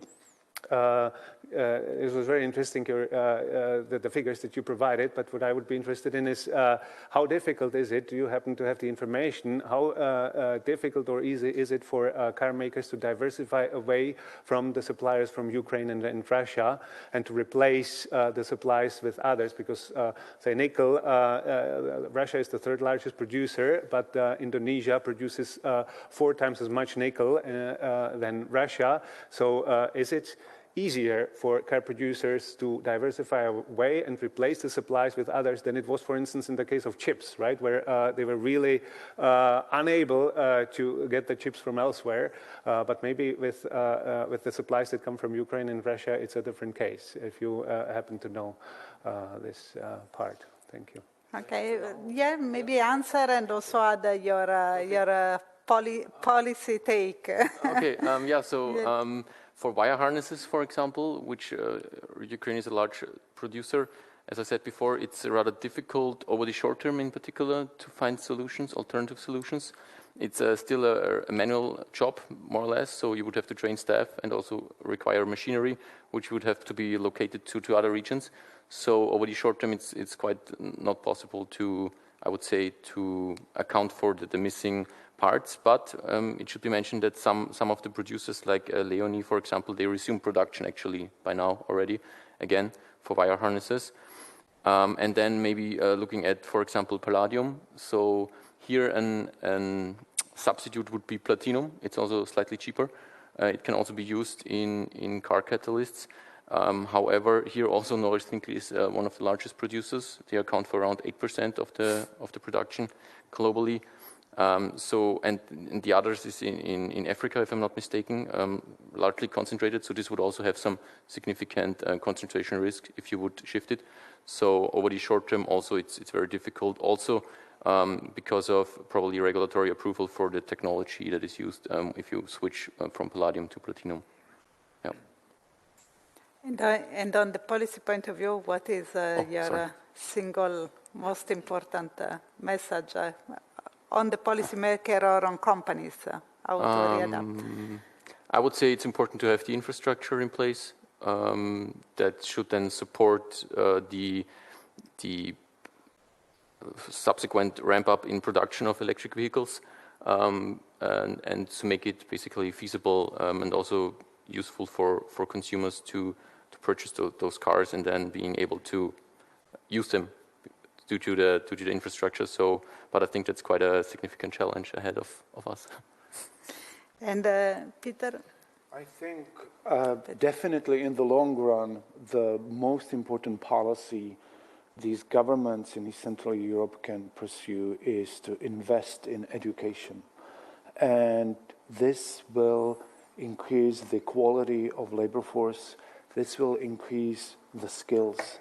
And this is, I think, in the long run, the only way how to attract activities with higher value added into the region, because the investors will come if there's labor force available with those skills, knowledge, and invest in these activities with higher value added. I think that's the most important.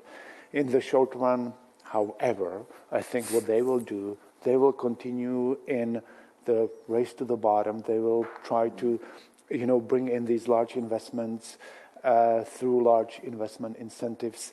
And I'm afraid that given the situation now, education might be, and research might be the first areas where the governments will do the cuts because of, the geopolitical situation. They need to invest more in the military.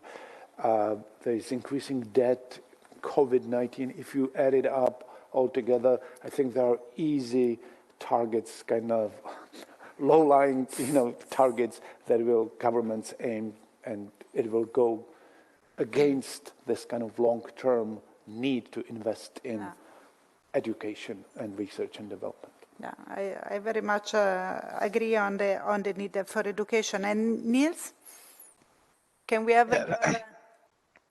Thank you. Yeah, I think twofold. No, I mean, for suppliers, for companies, it's a matter, okay, where I'm active. If I'm in the powertrain, then electrification is probably important to invest in. But I think the key word is also here diversification. So for policymakers, this a suggestion would not be to push against electrification, but more to make a policy framework that allows for a bit more competition. So to have, for instance, also incentives in alternative fuels. This will also address the existing fleet problem and needs to be tailored in such a way that you have this good competition, and that we can in the meantime also assess, I think, and that is also what the Ukraine Russia crisis now shows again. Okay, all these raw materials that we need for the batteries, how do we source them?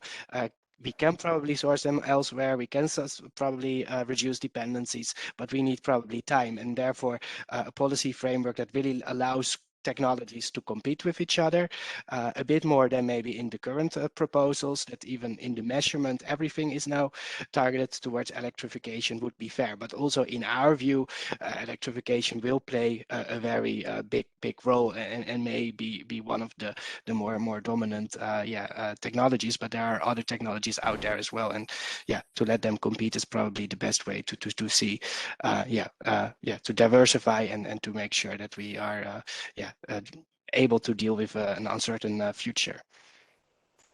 Thank you very much, and I think we are running out of time. We are just at the end of this long day's discussion this morning.